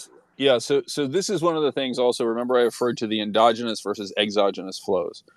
So in an event like 2020, where money came out very rapidly, as investors look at discretionary investors, right? So guys like me or guys like George look to put money to work very quickly. In many situations, even the professional investors are turning to ETFs, right? And that shows up as it's a double counting of flows, right? So I used to manage money for Canyon Partners. If Canyon Partners buys SPY or Canyon Partners buys XLE, or for that matter, Simplify, right, chooses within one of our products to buy HYG, that is going to show up as a flow. And if it's money that flows into my fund and then flows into an allocation to HYG, that shows up as 2x flows. So one, I don't actually think that 2020 was nearly the level of flows that everybody thinks. I think it was a big chunk of it was endogenous reallocation with people inside the industry allocating to things like ETFs. So I think you just got to be a little bit careful in terms of that. The second is in terms of where does this stop? I just don't like it stops when a recession occurs and people get laid off and they no longer are participating in 401k programs, right? Or it hits the structural disinvestment point where there's significantly more money trying to come out in the retirement flows. But again, I just want to emphasize the perverse characteristic of the retirement structures that we have today. You have very few people on a relative basis in things like defined benefit plans, where it's effectively an evergreen component. You have a fairly high number of people who are in things like 401ks or IRAs. Those are about $17.5 to $18 trillion in assets now, much bigger than the give or take 2.5 to 3 trillion that are in defined benefit plans. And then you have all the endowment space and everything else, insurance industry, et cetera. The weird dynamic that's happening is the money that is in people's 401ks or IRAs as they approach retirement tends to be in active mutual funds, right? So the representation of active management simply by historical accident and people not changing their allocations, et cetera. You know, anyone who's managed money knows that your best client is the one who never calls you up and asks you a question, right? And many of your best clients are actually dead people who fail to have their estates redeemed. You know, so that money is very, very slow to move. But when it moves and it moves out of a tax deferred account like a 401k or an IRA, it almost inevitably then gets invested into a passive ETF, right? All the model portfolios, et cetera, are increasingly moving that way. So it's just, we've created this death trap effectively for active discretionary allocation of capital, which is the great irony because that's what we're all supposed to be doing. We're all supposed to be trying to facilitate the allocation of capital across society by changing the cost of capital for different companies. And we've just abrogated that completely. The regulatory framework sets this thing in place, and I don't know how it reverses short of an actual crisis. I wish that was not my answer. Like, there's so many ways. George knows this. I find what I am saying to you guys so offensive, but I don't see any alternative. I think it's true, but offensive. Michael, you know what that reminds me of? I remember my therapist years ago told me whenever he was going to have a difficult conversation with somebody, he'd create a safe space by saying, okay, you're my friend, you've been my friend, you are my friend, you'll be my friend, but I just want to let you know that this conversation is going to suck. Yeah. So that's kind of the way I feel. I mean, I hear you, man. You're a good friend. You speak truth. So last question, I'm going to let you go. Absolute last question. I wasn't going to ask it, but you just tickled my fancy on something. As I hear you talk about the degradation of credit, and we were talking earlier about the degradation of the quality of equities, does that inform your opinion at all about gold? Do you have any thought on gold? Oh boy. So I still think that Jim Grant has the best expression of gold, which is the price of gold is 1 over N, where N is faith in central bankers. And so the lower N goes, the higher the price of gold goes. In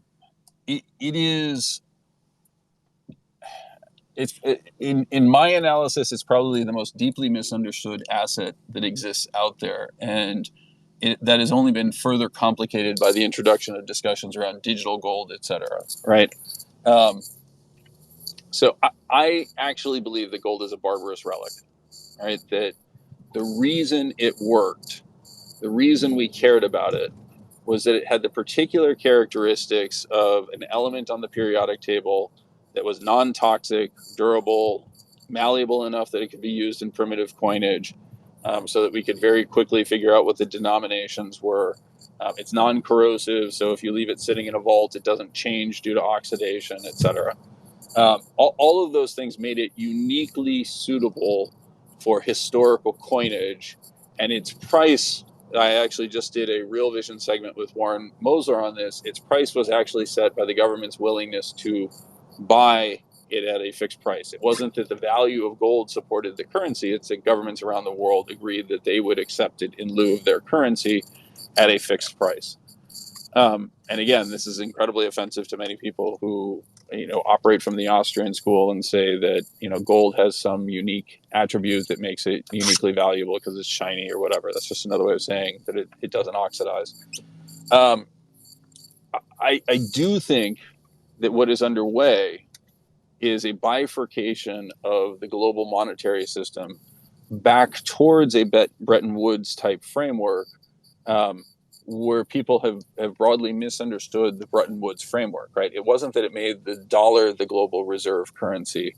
It's that it split the world in half, with the Soviets having a ruble standard and the US having a dollar standard. And if you happen to live in a ruble denominated regime, you would never have seen a dollar in your life until, give or take, 1989. A little bit earlier than that with perestroika and glasnost. It feels like that's the direction that we're going. And for the upstart alternate bloc, if they choose to proceed down that path, and by this I would obviously be referring to a yuan denominated bloc, and to a lesser extent you can see the euro try to play for this, although I'm skeptical. They're going to want to show some element of collateral, and that likely means that you're going to see purchasing of gold. I think it's a rearguard action. I think at some point in the future we'll all look back and say, isn't that quaint? But it's nothing. It's just like bear markets; they don't advance in straight lines, right? So this does feel like a counter trend to me.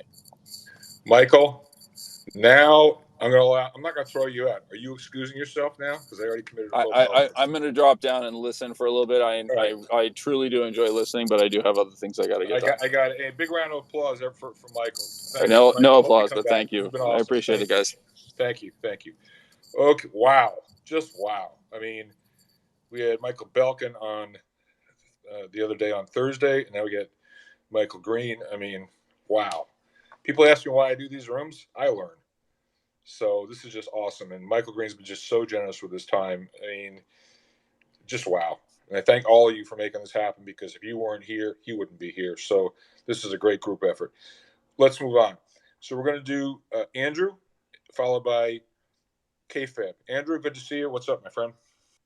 Oh, hey, George, thanks for taking my question. Just wanted to ask you guys what trading period this felt most like to you in terms of the situation. I know it's a new situation, and then your comfortability with this stress test for banking, especially for European banks. But for me, it may feel a little bit like 2002, a little bit shortly after the Iraqi war, and how we had like a death by 1,000 cuts situation after that for the trading environment. But before my time, maybe in '87 for the hedging situation before the fallout and the rebound.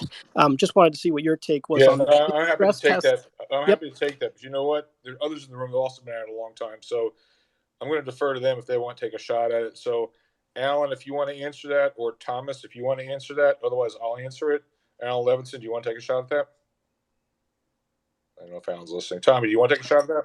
Oh, Alan, no, because I don't see a correlation to any period. You think it's very different, Alan? I think it's more of what Michael Green said that I keep seeing in the tape, that this is a different era with this passive money, and this last move up is very typical of the move that we saw in 2021.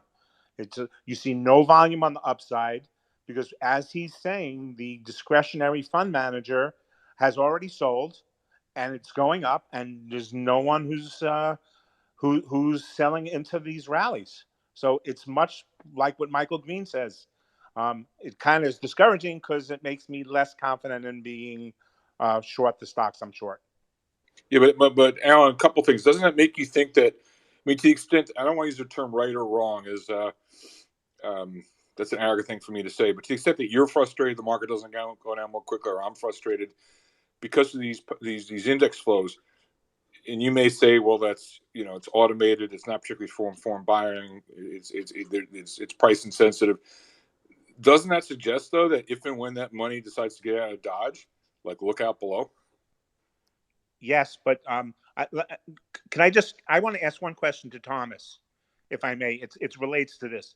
So Thomas thinks we're in a five wave Elliott wave move up, and I looked at that the Elliott wave move up, and it seems to me like 4,400 would be a violation of the first wave, which would invalidate a five wave move up because a fourth wave can't move.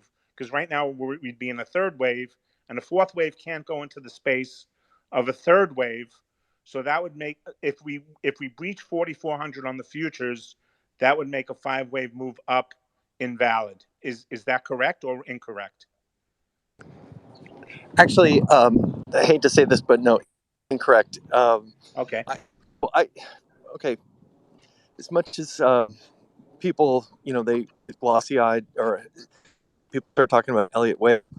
I think the most important thing with Elliott Wave is not necessarily just the Fibonacci retracement levels or any of that, because that gets very subjective. I use the DeMark wave process. It's different. It doesn't have just exact Fibonacci levels. It uses numbers of days, making a closing high or low on various ways. It works well for me. The pure Elliott wave, people have some issues with it, but the personalities are very important. And on the daily time, and I use waves on, shorter term periods, like a 60-minute time period, and I use it on daily as well. So the thing that I'll make it really kind of clear here. Oh, by the way, George, I just walked home from my office to my house, and some guy in a Jeep says, "Hey, I've been listening to you on George's." Are you That's serious? cool. Are you serious? Some kid That in a Jeep, yeah. that is Um, crazy. Next thing you know, it, you're going to tell me he's going down Greenwich Ave with the radio blaring and everything with you on the speaker. Go on. yeah. Well, here I am, like, in my workout clothes, walking home, all horrendous. Anyway, so let me just get back to that. I'll try and keep it simple. I think that on the daily time frame, this last move down was wave 3, and in wave 1, the first wave down, not many people really see the situation for what it is, that we're moving into a darker period. We get a bounce in wave 2, and everyone on CNBC, what are you buying? What are you buying? And then it fails, makes a lower high, and then we made a lower low, wave 3. A nice GT3 RS, if anybody's a Porsche fan, just drove by. Sorry, I got distracted there. And essentially, wave 3 is when people start to get a little bit more nervous and get on board that we're bearish. We're moving into a bearish place. And then all of a sudden, everybody, like Mike said, became incredibly bearish. Every sentiment poll, everyone was bearish. The short interest data spiked. Put buying was very high. Everything in the personality of wave on the downside existed. So we're now getting this wave 4 bounce, and wave 4 is a corrective bounce. And people, I mean, first of all, it's not an easy wave to get long because it usually is the shortest of all waves. And then this bounce will end, and then we'll break through and make 5 waves, the 5th wave lower. And that's when my view is when those future sellers that put a lot of money in 2021 will become sellers. And the other thing is, I'm watching intraday on the 60 minute time frame, and that's like a good trading indicator. I'm a trader. I'm an investor, but I'm also a trader, and I'm I'm the guy in the foxhole shooting at people by being directed by a general. So yeah, we're moving up into the shorter term period into wave 5, and that's when people are going to start to get acknowledge it and think, okay, I can get long, and that's generally when things start to get dicey for the people that entered, and you're probably going to start to see this week further upside. I'm guessing. I'm positioned that way, and I think that you'll start to hear it on the business channels. I don't listen to CNBC, but someone can remind me next week what happened. But I think they're going to start to get long again. They're going to start, showing their okay. It's game on again.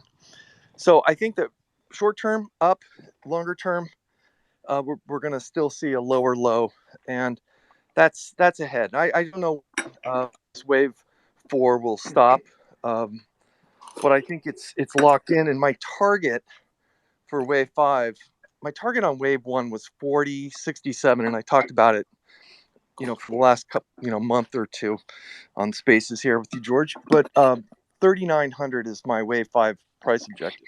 It's All computer right, so generated, Hey, so George. that's where I'm at. George. No, hold on to this. Wait. So Tommy Thornton, I've known for years. He's money. He's a good friend. I have no commercial association with Thomas. He is proprietor of hedge fund telemetry. He's a must follow. His service is very reasonable. I strongly suspect, he's going to kill me, but I strongly suspect if you reach out to him to become a subscriber, he'll just tell him George sent you. He'll treat you well. It'll give you a discount. So I urge everyone to, at a minimum, to follow Tommy. Hopefully, you'll become a subscriber. I freaking hate when he does this. I mean, I mentioned this in the room the other day. I'm going to embarrass him. I remember like it was yesterday, December of 2018. He's sick in a London hotel room, and he's like, I'm going out of my mind. He literally was going out of his mind because he had the flu. But he was also going out of his mind because all his market indicators and everything he talks about, there was like just a whole cluster of stuff coalescing, saying, this is going to bottom here. When I see this, I get the heebie-jeebies. And for those of you who weren't in the room, he did it a few days ago on the market. He got it right. So, Thomas, I salute you. I urge everyone to follow you. I strongly urge people, if they're so inclined, and it's really reasonable money, become a subscriber of Tommy. All right, I'd George, like to, Hey, George, George, can I say something wait. quick? Stop. 3 aces and Kshaped. 3 aces. Yeah, George, we have two very special guests here that we I haven't know. heard. I'm trying to get to Okay, them. you I'm see trying to get him? to 3 aces. Okay, you see Darren and Motorhead. Yeah, Okay, I good. know. Kshaped is something real quick. Otherwise, I want to get to the other guys. Yeah, I'll do a quick question for Tommy, actually. Tommy, do you have are you seeing kind of daily 9 potential setups in the European indices that could correlate with like wave 4 terminating in the US? The one thing there's, first of all, the 9s and 13s. The 9s are typically shorter term in nature and have been pretty good in choppy type of markets like we've had. And yeah, we have seen some 9s in the European markets. I'm not in front of my screens, but Yeah, I do remember. Yeah, I was saying, like the CAC and the DAX. I think we were on 8 on Friday, and we triggered 9s. I think on Monday. So that would correlate with your timeline on a wave 4 in the U.S. finishing relatively soon. I'll do this. I'll post those tomorrow. I'm going to be back in my office tomorrow because I'm in my office. Tommy, that'd be too great. Much. Tommy, that'd be great. All right, let's try to move ahead. I just want to get everyone in here as much as possible. I mean, you guys are. I love all you guys. It's amazing. I've never been. Talk about football games that go too long, 3-4 hours. I mean, you guys can go forever. We're in an hour and 50, and we're still going. And I got plenty of time. It's crappy weather outside, so we'll keep this room going for a good while. So we're going to go to Motorhead, and then followed by Darren. Motorhead, hello. I understand you've got a couple questions, comments, reactions. What's up on your mind? Go for it. My account is basically pumping bad news on Tesla, analyzing Tesla. Oh, wait, so you're my new best friend now. Hold on. Why have I not met you before? Go ahead. Actually, you know what? I think Motorhead, let me do a brief intro. I've known Motorhead for over 5 years. He's a one of the most intelligent auto industry analysts and hedge fund manager, and he knows the industry better than anybody I've ever met. And of course, anybody who knows autos from our gray hair school, George, is of course short Tesla. So anyhow, Motorhead, sorry to interrupt you there, but I wanted to give you a little bit of a plug. Thank you, Three Aces. Yeah, so I think so. I cover the global automotive industry. I talk to pretty much the biggest car makers all over the world every quarter. And right now, what's going on? I've got Tesla wrong. From since 2016, and I've lost a lot of my wealth being short. These days, when I think it's going to go up, I go long. But I'm not like I hate Tesla so much that I hate money. But the point is that one of the clearest signs, I was wrong about the fact that it would go bankrupt, although Musk admitted that it basically was bankrupt back in 2019. But I think the thing we're looking at right now that's most compelling is once the chip crisis is over, Tesla will see at least 15 to 20% price cuts. Now, one of their big so-called moats is that they don't have any independent dealers. And that saves them the dealer margin, which is roughly 5%. And this is why Fidelity said that, on top of their other areas of expertise, that's why Fidelity went big in on them back in early in the 2012s and the 2013s. But right now we're in a chip shortage, and the chip shortage is severe. And it has a lot to do with COVID. It has a lot to do with the fact that automakers refuse to buy higher grade chips the way that the Xboxes and the PlayStations do. But once this chip shortage normalizes, is the beginning of the end for Tesla. And they may have volumes going up, but if your prices go down 15 to 20%, you're going to have losses, or you're going to at least have massive profit declines. Now, what's happened with Tesla, because they don't have independent dealerships, is as follows. They've raised their price on the lowest grade Model 3, Model Y, both of which make up 90% of their global sales volumes. They've, in the US at least, have raised them by 27% in the past 12 months. Now, that's $10,000 and $12,000 respectively for the Model 3 and the Model Y. This is because the U.S. independent dealers for the major OEMs like Toyota, Ford, GM, they've been price gouging. And I've seen receipts from people, pictures of receipts that show like a RAV4 that has a $16,000 markup on it, which they label as chip surcharge.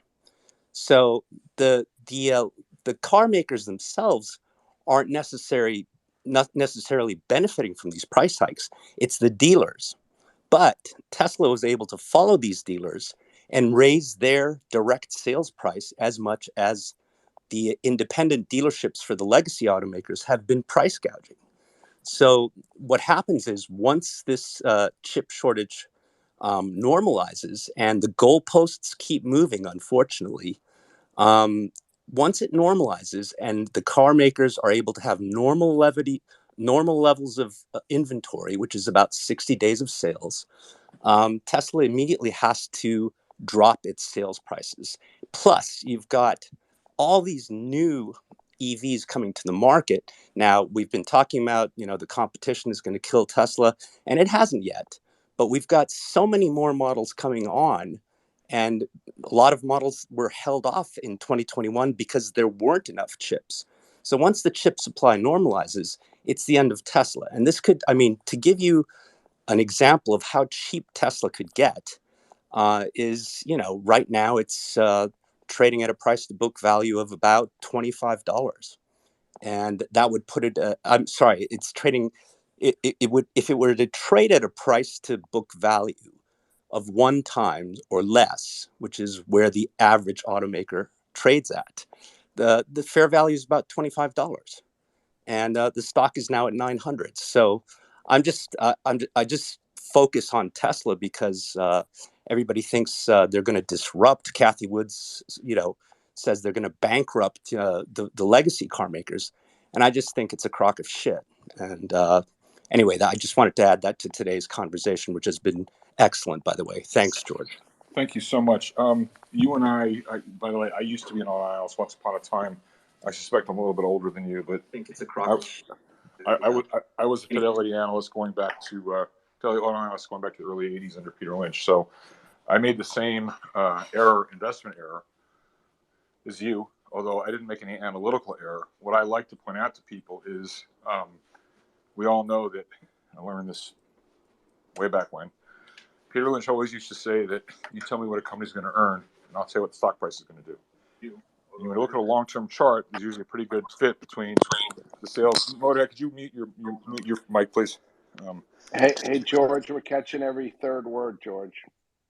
Can you hear me now, Three Aces, or not? Much better. Yeah, all right, okay, please restate what you just said there. Thank you. Yeah, let me restate that. Thank you. So there's a long-term correlation between a company's sales, earnings, and stock price. That's what Peter Lynch taught me. And we used to look at long-term chart books, and you could see the earnings line and the stock price line, and they would follow each other. Not every week, not every month, not every quarter, but over the long run, they would. And what's been so frustrating about Tesla is if you go back and you look what they actually made, what their revenues were, and what their earnings were. If you go back and look, say, in 2017, what the analytical community was estimating for their earnings in the subsequent years, not just 17 and 18, but a few years forward, you look at what the earnings forecasts were, and the revenue forecasts were, and you look at what they actually did, it was a disaster. And never in my career, I mean, if I told you, Motorhead, you know this, if I said to you, you know what, XYZ sales and earnings are going to come in 50% below consensus over the next 5 years, what's the stock going to do? I don't think the first thing that comes to mind is go up 30x. But that's what's happened. And to me, Tesla, and we're not going to allow this room to degenerate into a Tesla bashing session, but Motorhead's my new best friend, so he's going to run the room from now on. No, I'm teasing. You're talking dirty to me. Because you're speaking truth, all right? And so great minds think alike. And, listen, I get it wrong all the time. I got no problem being wrong. You do crappy analysis, you deserve to lose money. Fine. But when you're writing the goddamn numbers and the stock goes up 30x and you have know-nothing, newbie, faux gurus who are momentum chasing, Kathy Woods worshiping, up and to the right buying guys, and they're all following memes, and this company's got crooked accounting, he lies, he should be in jail. I mean, it just kind of, I don't know about, there's a question here, Motorhead, I'm venting, but it kind of like, I just scratched my head. I'm like, what type of world do we live in? I mean, this is complete insanity. I mean, I wish I never heard of this company. and I don't, and anyone says to me, well, you were wrong. No, I was not wrong. You were not you. The bulls were totally wrong on the stock. And when they say, on the company, and they say, well, look at the stock price number go up. It's just like the goddamn Bitcoin maxis. This is a function of excess liquidity, okay? This is, stock prices, as someone said earlier or tweeted out earlier, it used to be a representation of what a company's worth. No, they become a thermometer, a barometer for how much money the Fed's pumping into the system. And this charlatan has lied his way into being the richest guy on the face of the planet. He should be in jail, all right? And you got these it's amazing, Motorhead, you know this. So with these things a couple of years ago, they polled the investors, like 98% of the public thought that Tesla made money. Go figure. But, as Lord Keynes once said, markets can remain irrational for longer than they can remain solid. So my question to you, Motorhead, is there's never been a question about the fundamentals. We've been 110% right. What we've been wrong on is trying to fully comprehend the extent to which the idiots would drink the Kool-Aid. And so they need to be presented with incontrovertible evidence that it's fucking game over. So I know you're starting to see loss of market share for the first. What gives me hope that truth will prevail is that Tesla's now starting to lose market share rapidly in Europe. You finally see, for all you Tesla bulls out there, these little companies, have you ever heard of them? I know I'm getting on my high horse. I will not use 4-letter words, but I'm getting excited. You're making me hot, Motorhead. These little companies called Volkswagen, Mercedes, BMW. Go online and take a look at the picture of the fucking Mercedes car. Oops, I just swore. I mean, this is, and you look at the Tesla vehicles on the road, they're so tired, they're so old looking, they look like Yugos or something like that. All right, this company is I mean, these other companies, they finally got the bit between their teeth. The scale advantage they have, they've forgotten more about car manufacturing than Tesla will ever know. I just, so my question to you is, now that you listen to me rant, do you think like one of the narrative following guys finally going to get the memo that Tesla has a problem insofar as they're losing market share and it's and you know and that the top line of the company really starts to decelerate? I guess that's my question, Motorhead. I think George, as you being a former auto analyst yourself, I think one of the biggest dangers for Tesla right now is the fact that they have no new model pipeline. When I was a young auto analyst on the sell side, my first 10 minutes would be to talk about product pipeline. And they're all hush hush about it, but at least you can ask about full model changes where they fully redo the model, and it creates excitement in an old model that was stale and saw huge incentives and lower volumes. So when they renew a new model, that's like a $500 million project for a car maker. It's not cheap. For the higher end makers, it's more like $1 billion to do a full model change. Tesla has no full model changes, and they don't have any new models except for the Cybertruck, which, I mean, you can basically only count on being sold in North America because it's too big for other countries. I think the biggest problem they have is no new model price line, and the coming price cliff that they face once the chip supply is normalized. And I just spoke to Subaru on Friday. Subaru is an interesting company. Look at their stock price on Bloomberg if you can, or wherever, whatever you have, from like 2010 to now. They peaked out in 2016. In that year, they made 17% operating profit margins. They did that on a model lineup that existed of 4 cars, 4 models. And what happened is they got so confident with their 4 products, which everybody wanted, and generated 17% operating margins, to now generating 5% operating margins and having 5 models. The 5th one they launched too late. So this is what we're looking at in real time will happen to Tesla. Yeah, but let me challenge you, Motorhead. It was, two auto guys spitballing with each other. Like, I get the long term, but the problem is the CNBC crowd and Kathy Woods, they're just looking at the road right in front of them, not what's coming a year from now. So if we just sequence walk through, they're going to say, oh, they're going to be breathlessly waiting for the first quarter numbers and blah, blah, blah, the second quarter. So, like, when can you serve a, really smelly dog poop and stick it in their face? It's not like what might happen, because let's be blunt, the burden of proof is on the Bears right now because we've been wrong, right? So when are we going to have some hard data, which Ms. Woods is going to have a hard time explaining away? Well, in terms of market share loss, yeah, you're spot on, George. But the thing is, when nobody else is producing cars because of the lack of chips, I think that right there is a red flag that most of the car makers in the world have their plants idled, yet Tesla continues to, well, they're starting to lose market share. Yeah. What's it, their share in Europe is really plummeted. But having said that, given that EVs are still gaining share, it's a little bit disingenuous for the Bears like you and I to say, well, look, they're losing share in EVs. Yeah, but the fact of the matter is EVs are gaining share rapidly. So if you look at, like, if you define share for Tesla as share of the overall European auto market, not just EVs, what's happening? Let's look at it that way. What's happening to their market share of cars, period, in Europe? Not market share of EVs in Europe. Well, it's going down, but mind you, that is that all the car makers right now in Europe who have a gun to their heads to create nothing but zero emission vehicles are prioritizing all their chip inventory for EV models that they rolled out. And so as a percentage of the EV market, if they're losing market share versus a year ago, that's a bad sign.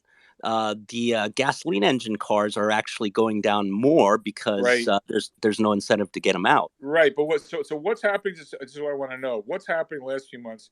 let's back up. Let's put hard numbers on this. What's happening to Tesla's share of EVs in Europe, and what's happening to Tesla's share of total auto sales in Europe the last few months? I don't have it off the top of my head, but in terms of share the EV market, I believe the last print I saw was they're down to about 13% of total EV sales in Europe versus wait, 13? That's it? And then like where were they a year ago? about they were over 20% a year ago. And a year before that, they were like even much higher. No? 30, Yeah, exactly. 30% 2 years ago. Yeah.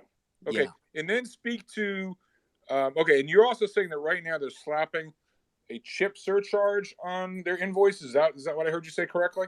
No, what the U.S. car dealers who are not they're independent dealers who are just selling cars for Toyota and Ford and GM. Those dealers, because there's no inventory, they're starting to slap so-called chip surcharges.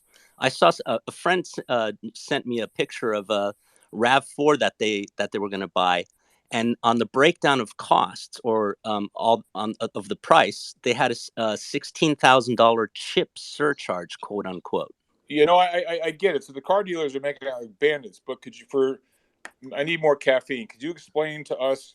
I'm sure Three Aces gets this. This is a joke, but can you explain for my benefit how this directly or indirectly affects Tesla, please? Yeah, well, Tesla doesn't have any dealers, so they're raising their prices. They're watching what the ICE, the legacy automaker. Got it. So like I just said, 27% price hike over the past 12 months on the Model 3 and the Model Y. All right, so but again, let's go back to Ms. Woods because I want her, bad joke, I want her to get taken to the woodshed on Tesla. When we look at first quarter sales and earnings or outlook for second quarter, are the bulls still going to be able to say, "Oh, look at this, look at how great it is"? Like, when are we going to get bad news for the good guys? That's you and me. Like, when are we gonna have news which, and wait for it, shill LeBeau, not Phil LeBeau, shill LeBeau. I have a quick comment on this. Even he'll be forced to say, "Uh-oh, this is bad." That's what I want to know. I have a quick addition here. Okay. Motorhead, go ahead.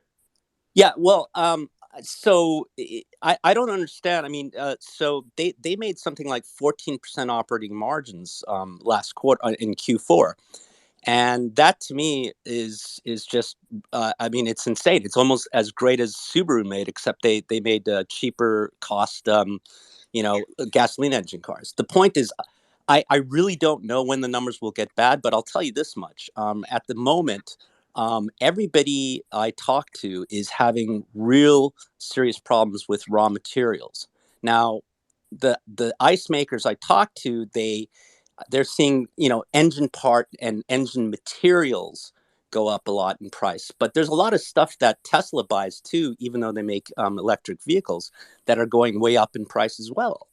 And I think in the next quarter, you eventually see that these raw material prices hit them, a little bit harder and harder. So I don't know exactly. I haven't fully sat down. I can't sit down and really do my model until they announce their first quarter deliveries. But I think what you eventually see is that they raise prices, but the margins don't change, and maybe they possibly go down.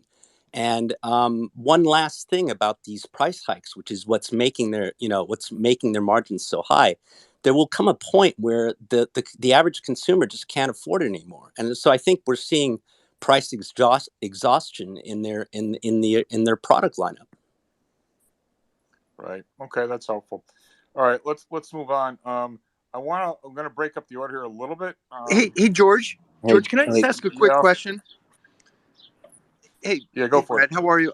Just a quick question regarding Tesla and something that's been on my mind. They're opening quickly or trying to quickly open these two new factories in Austin and in Germany. And won't there be a problem with? I know there's going to be a problem with parts and supplies and getting chips and different things that. I mean, there's been a lot of automakers talking about problems with Ukraine and some of the factories there that make individual parts. But if they're opening these factories and they don't have the ability to produce these cars, won't that become like a enormous cash drag on their earnings with these employees that are going to be standing around uh, doing nothing, or having these factories that they can't produce autos? I mean, maybe I'm not on the right path here, but it just seems to me that if they can't. Thomas, your connection is really kind of bad. Okay, sorry, I'm just going to AOL. answer it and just say that heretofore, I mean, if they open the Berlin factory, like heretofore, demand in Europe is being satisfied by imports from China, U.S., whatever. I don't know which whatever. So I think what they're going to do is just, they're going to supply it out of the Berlin factory, and then on top of it, they keep spreading the fairy tale that their problem is unlimited demand, blah blah blah. So they would have you believe that demand's not the problem at all. So I think eventually someday your question is going to become relevant, but I just don't think it's relevant right here, right now. That's all. I mean, Motorhead, what would you say? George, actually, I think it goes back to your question. When do we see a huge disappoint that the Shills and the Kathy Woods can't deny? And it jives exactly with what Tommy's asking about. When you have these two, by the way, these two factories, they can't hide on their balance sheet the way they hid their Chinese factory. The Chinese factory is a leased asset. The CCP owns that. And the way Tesla does their dodgy accounting, they don't book any fixed costs or depreciation until the plant starts producing cars. And so what we're going to see is we're going to see two factories in countries where they can't sit there and fudge the numbers as much like they did in China.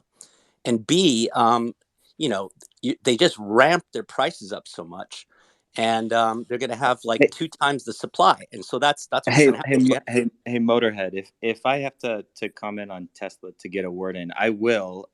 You made an interesting point, Motorhead, earlier about dealers and the opportunity there. I would love to comment on dealers specifically, and then if we are still talking about market sentiment, I do have a point there as well. For Excuse me, me, Tesla. Darren. I'm Yeah, sorry. yeah. I run a very strict room. We recognize an order. I don't mean to be a dick about it, but one of the, and you sound like a good guy, so I don't mean to be respectful for you. But one of the reasons I'm very hard up about following order is because we all been in enough rooms where extraneous questions get thrown in, and then the whole thing goes in a rabbit hole, and it messes up the whole mojo of the room. So I will let you speak, but I want to finish. You'll be recognized. You'll have your turn, but please refrain from speaking right now because we're going down a specific line of attack right here. You'll have your chance. So Motorhead. I can't even remember what the. I was just, let me just finish. I was just saying you've got $2 billion plus plants starting production in Q2, assuming they start on time, and that's going to all float down to their P&L and their balance sheet. And it's I don't think it. I think, let's put it this way: consensus estimates are just chasing the share price and the earnings, the previous quarter earnings. And I think we see consensus come down as these two big plants start operating. All right, let me ask you one last question, then we'll go to Darren. And then we're going to do Mt. Gox. China. Okay. China. They're in the crosshairs. I mean, he's sucked up to the Chinese like nobody else has. Actually, from a market perspective, who knows what's going to happen with the Chinese? But if the Chinese decide to up their game, I could see Apple, Tesla, some others becoming, getting in harm's way. Gee, Mr. Musk, nice auto company you got there. It'd be a shame if anything happened to it. Could you just weigh in on your perception of what relations are like between Tesla and the Chinese government right now? Is that a source of risk, or does he still, or are things still pretty copacetic for him and the Chinese? So there's a big sort of conspiracy theory among the Tesla Q guys and the Tesla haters that the CCP one day will take the plant away and blah blah blah after they've stolen all the intellectual property that Tesla has. Well, let me first say that Tesla has no intellectual property that any other car maker who's producing cars in China doesn't have. And then number two, you got to remember that these Chinese provinces, so like let's say Beijing versus Shenzhen versus Shanghai, they're at each other's throats to try to produce bigger GDP numbers than the other. And so for Shanghai to sit there and say, okay, we're gonna shut down Tesla's factory, that's not going to happen. They contribute so much to the Shanghainese and surrounding economies from their parts procurements there that that's not going to happen. So the CCP will let them operate there as long as they produce money. And there are guidelines. There's some hard rules set out in the 2019 10K that shows exactly what the China agreement is. Right. What is happening to, and what is the outlook for Tesla's market share in China? Oh, Tesla's market share in China, just like in Europe, it's gone from being, over 20% to now being in the low teens. Got it. And Yeah. so once they open up the Berlin factory, because if you look at what they do only in domestic sales in China, their sales are pretty piss poor.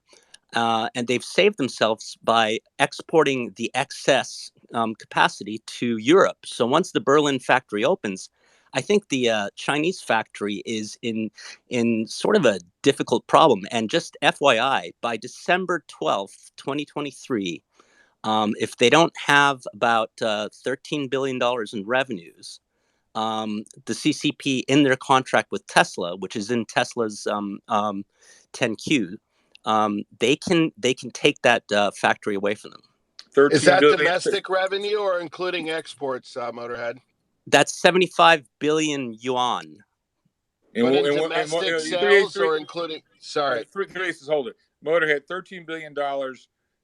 So the question is that's what production out of their Chinese facility? It's whatever they pump out of the factory. Oh, okay. And what are they running at right now, roundabout, you figure? They're running at about, I think I'd like to, hold on one second. I've got the number right in front of me. I think it's something like last year they did something like, give me one second here, in terms of China revenues. They were at, they were at 13 billion. And so they were there. But right. If by December 12th, 2023, they have to have 11.9, let's call it 12 billion in revenues. Now, they were at 13 last year, but think of what happens after Berlin is up and running. They can't, they don't ship any more Model Ys. The Model 3 is already a 7-year-old model. You know this better than anybody, George. When a car gets over 4, 5, 6 years old, people lose interest. And what ballpark? Not interested in precision, but accuracy. Were exports, particularly exports to Europe, of that 13 billion or 12 billion that they were at? Were exports to Berlin and material to Europe a material part of that? The exports last year started ramping up as of like the second half of 2021, but let's put it this way: in the last half of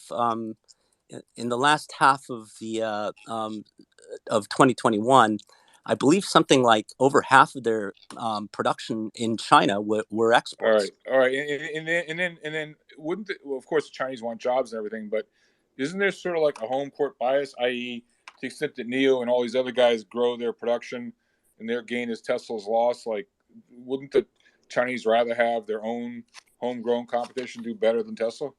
No, actually, the reason why NIO and XPeng and those guys trade at such ridiculous valuations is despite making losses is because they're the only Chinese brands that can compete with Tesla.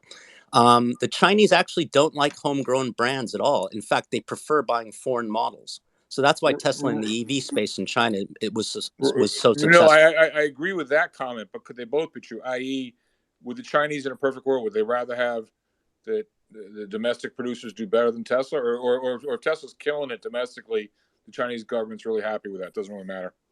The CCP. Are you talking about the CCP or the Chinese consumer? I mean, No, the CCP, the CCP. yeah, the CCP doesn't give a shit, unless you start paying less taxes All and right, start got losing. it. All right, I appreciate that. All right, okay. So now we're gonna do let's tee it up here. It's gonna be Darren, and then Mount Gox, and then Kshaped. Darren, your turn. The Hey, floor is yours. George, can I just say Yep. one thing? Darren is the portfolio manager and CIO of the SARK Inverse ARC Fund. Well, Just just for the we're gonna have some fun with Darren. Darren, the floor is yeah. yours. Okay. Oh Thank no, you, Darren, for yeah, waiting. no. So just to clarify, I'm not the CIO of the SARK Fund. That's Matthew Tuttle. We have some good spats back and forth in the DMs here on Twitter, but that is not me. I do run a Sorry about fundamental. that, Darren. No, you're fine. Three I do. aces. Cut the fake news. Go on. Yeah, yeah. I do run a fundamental value equity basket of high conviction equities. I cut my teeth on Wall Street. I'm ex Goldman. I'll just weigh in quickly with automotives because we got Motorhead here, and that's been the topic of flavor of conversation. And then I'll touch on market sentiment for a little bit. But I just want to reiterate here. As I'm trading money, and I've seen the tape. Tesla is not a stock. It's not a business. It's a religion. Elon Musk is their Lord and Savior, and reasons and fundamentals go out the window when you're looking at Tesla. If you're assuming you're dealing with rational market participants, just understand that you're not. So if you're either a side of a trade there, one way or the other, I don't have an opinion on Tesla outside of that, but I've always viewed it as a religion. So it's really hard to argue with somebody else against their religion. On the flip end of that, Motorhead, you mentioned something that's very interesting in the terms of the dealer space. So I'm going to talk my book for a second. I run a high conviction equity portfolio, and one of the core holdings in our portfolio is Asbury Automotive Group. Now, I don't know if you've heard of them before, but they're right there in line with that dealer space that you're anticipating to have tailwinds. 53% of revenues come from new car sales, and only about 12% come from parts and servicings. And they've made some really great acquisitions over the years. Their latest acquisition was Larry H. Miller, a great brand out here in the West. That they added to their portfolio. They got about 437 million in free cash flow. I'm expecting them to gobble up maybe 2 or 3 more over the next couple of years. And they are right in line to be able to participate in this upswing, whatever the chip shortages are, or just synergies that they have from coming online. Take a look at Asbury Automotive Group, ABG. That's something that I think that you would have worthwhile to do your own due diligence there and take a look. Motorhead, any comments there? Yeah, is parts and services is always good because that's you everybody gets charged a huge premium when they need to get their car repaired, and the new car sales, yes, if they're doing new car sales, that's pretty good. But my question to you would be, how much have they price gouged up to now, and how much will they have to reduce prices once new car inventory is replenished? That's a good question. I think operating margins are still in the top 10% of their industry right now. So they have price gouged, yes. Who Then you know what? hasn't? You know what? Yeah. Then they're in big trouble. No. But the acquisitions that they're bringing on, they're creating those margins in these groups that haven't had those margins previously. One of those is just reducing the amount of salespeople that they have at the dealership, right? One of the Sorry, things I'm that going they to did with the interrupt. latest. Darren, I'm going to interrupt.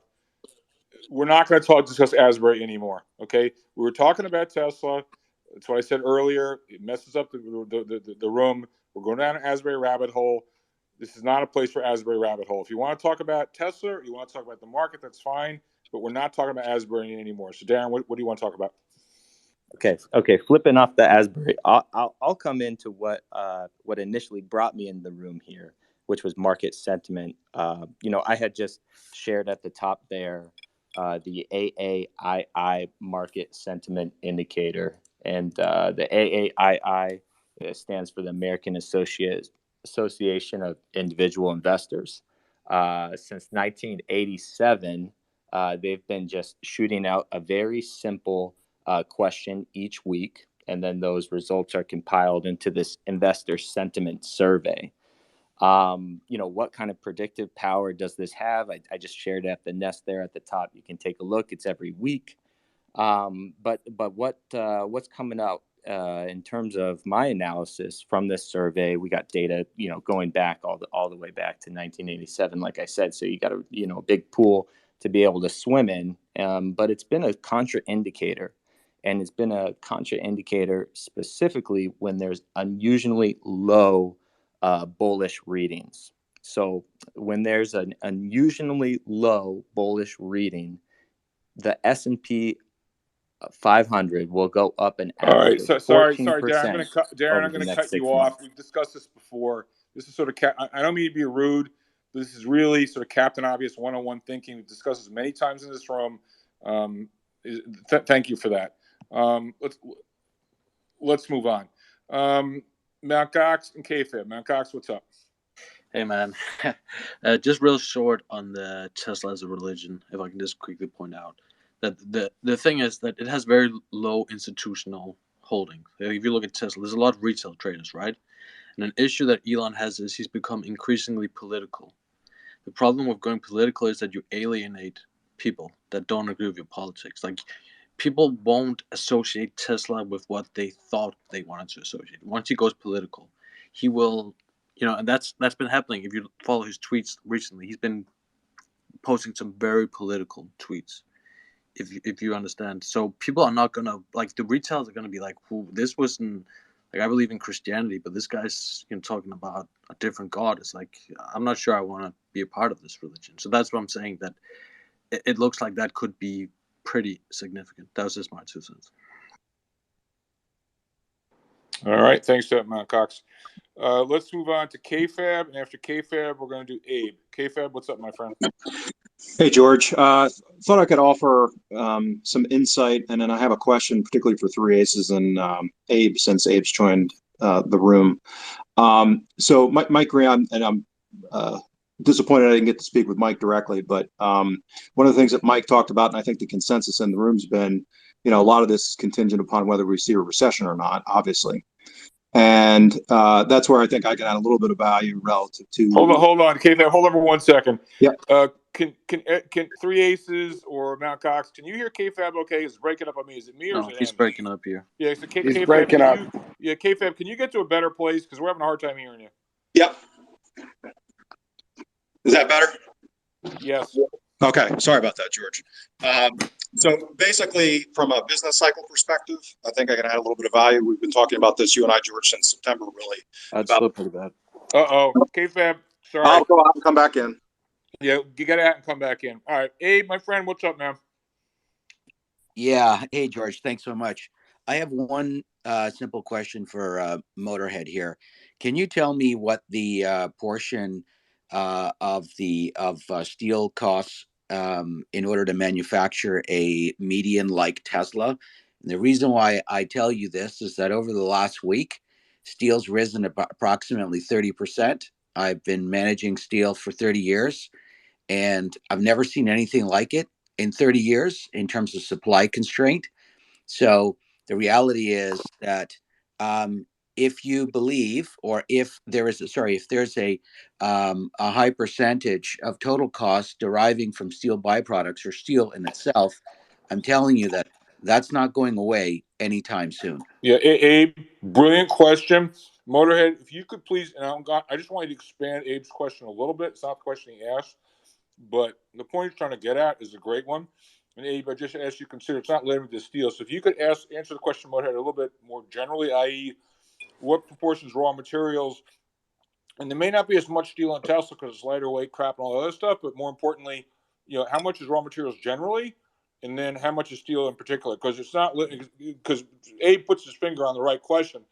I just don't want people to be misled into thinking, oh, steel's just 10%, where if raw materials are 40%, it could be a much bigger problem. So fantastic question, Abe. Motorhead, can you speak to raw mats, in particular steel? Yeah, sure. The answer is I don't have the exact numbers. Steel has come down a lot, hasn't it? And it's like starting to rebound right now, I believe. Correct No, me if I'm wrong. steel's on fire, and Okay.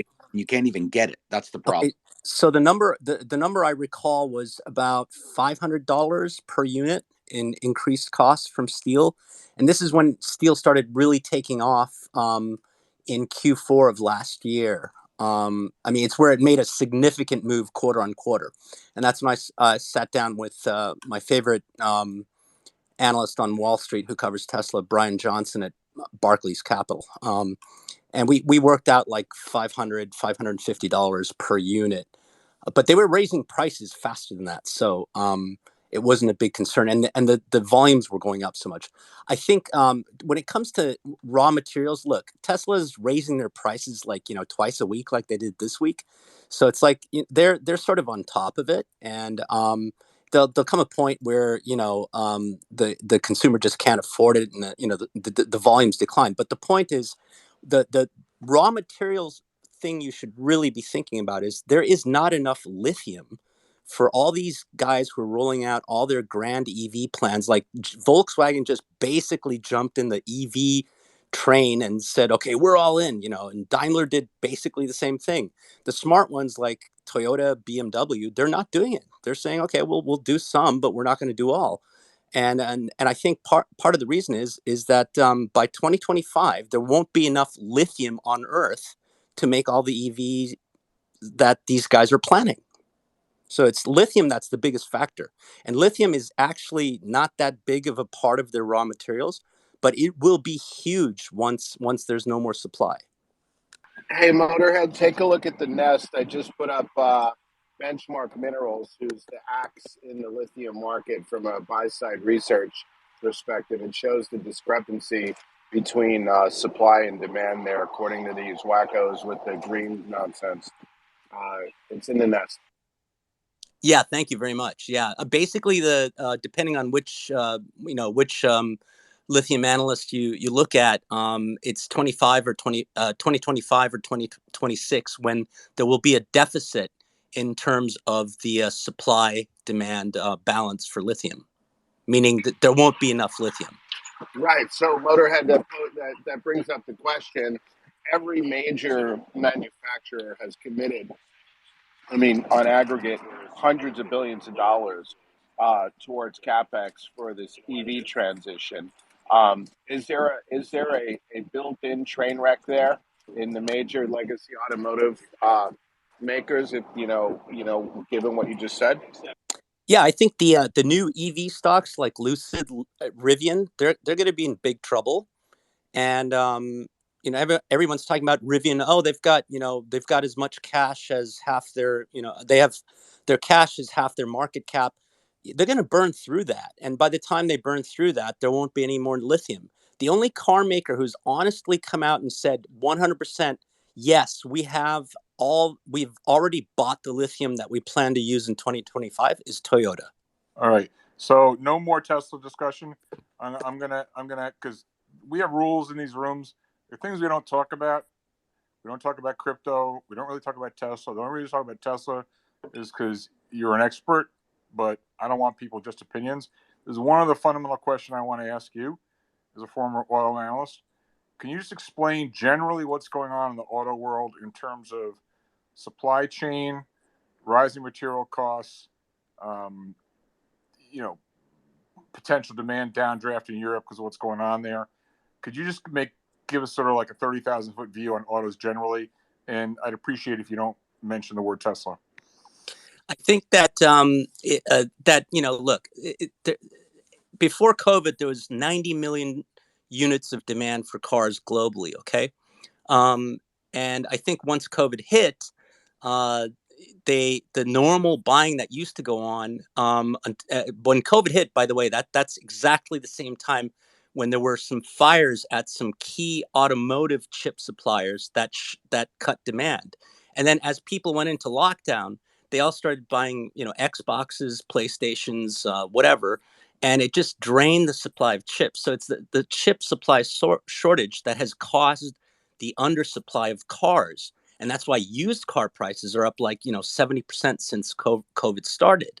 And so the 30,000 foot view from above is basically that we're undersupplied with new cars. That's why used car prices have gone up 70%, and that's going to normalize once we have enough chips to produce the normal rate. And once we go back to that phase, I think you'll have 1 year when chips are back, and then you see like the GMs, the Toyotas, the Volkswagens starting to produce normally again, and that's when you have, used car prices just fall down, off a cliff, and then we're back to normal, where it's a cyclical business. Hey, Motorhead, did you see that tweet that I posted? I tagged you on, where Toyota said that they were reducing production by 180,000 units this quarter or next month or something. Yeah, Toyota's fallen into like multiple shit shows, and one that happened this week was the 7.5 magnitude earthquake. It shut down their key chip supplier in Japan, which they own a 20% stake in. So,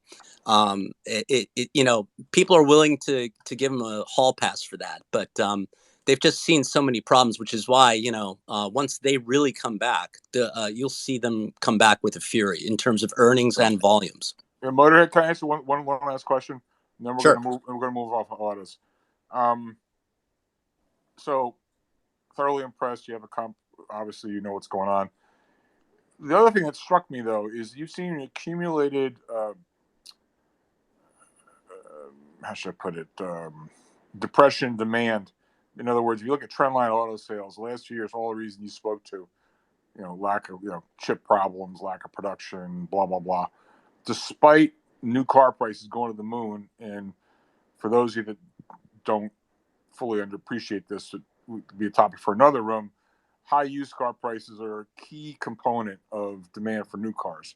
But it's kind of weird in this situation because the reason that used car prices are so high is because of the lack of chips and lack of production. But usually high used car prices mean it's all things being equal, because so many cars are traded in, is a positive for new car sales. So my question to you, Motorhead, is could you quantify and could you speak to? I seem to recall a graph, and I'm interested in actually not precision, like the last 3 years or whatever, cumulatively since COVID. I think like total auto demand, and I can't remember if it's for the U.S. or globally, is running, millions. Maybe it was just the U.S. 15 million below cumulatively over 3 or 4 years. There was an underconsumption of cars for all the reasons you set out. Do you know what that number is? Is it relevant? And does it also not portend for when the chip shortage goes away that the automakers themselves might do well, just because there's this pent up demand for cars, just like in a similar way we have pent up demand for housing, because for many years, housing starts went down to like 500,000, blah blah blah. So from a sort of a demand perspective, do you think because of this underconsumption of cars that we have this pent up demand for new cars, and so when the chip shortage goes away, that unit volumes may pick up? That what might pick up? That unit car sales might pick up. No, definitely. I mean, once the chip shortage goes away, then everything goes gangbusters. I mean, but the prices will have to come down, and so just as you probably know, George, the shipment price from the car maker to its independent dealers has not really gone up that much. They've just lowered their so-called dealer incentives. So the dealer incentives have gone from like whatever $500 to $2,000 to their dealer to sell that car to zero. But the dealers have gone up and above that and said, okay, we're going to add a so-called chip surcharge of $5,000 to $16,000. So when the new car supply comes back because the chip supply has been normalized, that's when you will see the dealers being forced to lower the prices, because there's going to be a normalized supply of new cars, and that's Right. when the Right. used car maker like Carvana, that will go tits up. I Yeah. guarantee. So Motorhead, I didn't want to like get hot because people in this room know me. I can go off on people, but honestly, and I don't think he's here anymore because I threw him out. But the guy was pumping his bags, pumping the Asbury thing. The more his lips moved, the more interested. I wanted to call 1-800 stock loan right away. Like to me, it's like a company like that, just generically, without getting into how they're any better or different than the other ones. To me, that's like ground zero for things I look to short. I mean, that thing's been a huge bit. They've all jacked their margins. Like, what am I missing?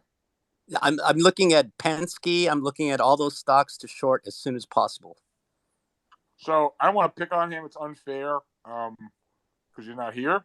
But for those of you who have a problem with the way I moderate, there's a reason I moderate the way that I do.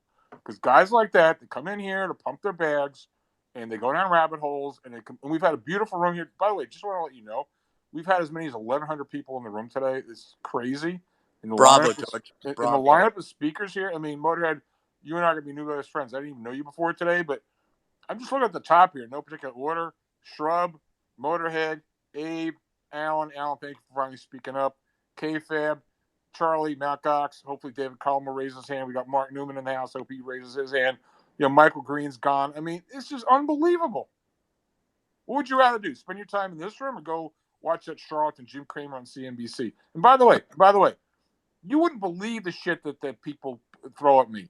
I mean, you don't get to expose this stuff. I had some douchebag, I'm going to use this word, I can't, some douchebag back channeling me, complaining that I wouldn't let him up. I mean, he wants to pump his Tesla crap, and he wants to pump his narratives. And he's telling me I'm a hard ass and this, that, and everything else. Listen, you're entitled to your own opinion. I got no problem with that. You're not entitled to your own facts. And what I like about you, Motorhead, is you're just telling us facts. People can do with that what they feel. So at any rate, all right, let's move on. So, KFAB, you're back. Go for it. Hopefully I'm back. Let me know if you can't hear me. What I just wanted to do is segue because maybe climb back into the discussion about the economic and business cycle risks because that seemed to be a consensus. It's like, flows and everything that Mike Green was talking about, everything will be okay, or the regime could be stable, but if there's a recession. So I wanted to talk about why I think the markets and a lot of people are probably underpricing the risks of recession. And that has to do with basic business cycle theory. And as you know, George, we've talked about it since September, probably. I'm a long-term devotee of ECRI, Economic Cycle Research Institute, and leading indicators that they use. And one of the concepts is basically when the business cycle gets into a period of vulnerability, it gets subject to shocks. Shocks can create recession. And kind of an idea or analogy I use is like a pool cover, right? If all of the straps on the pool cover are on, you can have an elephant walk across it and it's probably going to be okay. If you're down to just one or two straps, one of Dave Callum's Boston Terriers could drop us into recession. And, the shutdowns were like an asteroid hitting the pool cover in 2020. So it's a dynamic relationship. And we entered into one of these periods of vulnerability a few months ago, and this was all before Ukraine. And what I wanted to talk about and really ask Abe and Ace is, we could be in the very early stages of supply shocks, not supply chain problems. What Abe was saying, people can't source stuff. So you could have a dropping off in volumes of economic activity with prices going parabolic in various aspects of the economy. And the biggest consumption economy in the world is the U.S. So if you can't get stuff, you can't buy it. If anyone's tried to buy furniture in the last 6 months, will know what I'm talking about, right? So my issue has been, George, that we're at the tail end of this cycle. And, again, I haven't heard anyone talking about what's going on in the European economy, what's going on in the EM economies. To me, the acute risk of economic damage in the next few months in the U.S., where we get dragged down with all of this going on relative to the EMs in Europe. And on top of this, I'd like to get the feedback of Abe and Three Aces on Like, Abe, what's their yeah, experience when you can't source stuff? Like, what does that do to? Let me just jump in to make the question even more pointed. So, Abe, what if we're just in a paradigm now? I hate that term, new paradigm, one of the most overused terms out there. But what if we're in a paradigm that KFAB is saying, it's not even a question about price, it's you just can't get it. So I'm really glad this gentleman asked that question, because that's exactly where we are today. So let me give you just some context, because I think you need to understand this. He also had a second question, which was quite intuitive. Where are we in terms of, how is Europe doing today? I can tell you that Europe on the ground today is incredibly soft, very, very, very soft, and actually getting worse. The level of, for example, energy inflation on a year-over-year basis, in heavy industry. Okay, so factories, things of that sort, that resonates with people in Germany, for example, because it's one ginormous factory, is what it is. The year over year costs have risen 100%. Okay, on a year over year basis, and there's no end in sight for this. Now, whether it's, again, everyone cough, transitory or not, but you'll get some reversion. There's no question. So you are dealing with that, which moves into the narrative around, it is soft. It's very, very soft across Europe today. Okay, so and I can go on and talk to you for hours, but that's not what you guys want to hear. The other piece to this is that I'm a believer from what I've seen. And again, this is after 30 years of watching this stuff. Okay, this is the first time I've seen such structural supply deficits. And so, if you add, for example, when you talk about commodities and raw materials, right? Um, when you start looking at where the hell this stuff is coming from, you'll quickly realize that the stuff comes from the Ukraine, it comes from Belarus. So these are two, Belarus is now sanctioned, Ukraine is a disaster.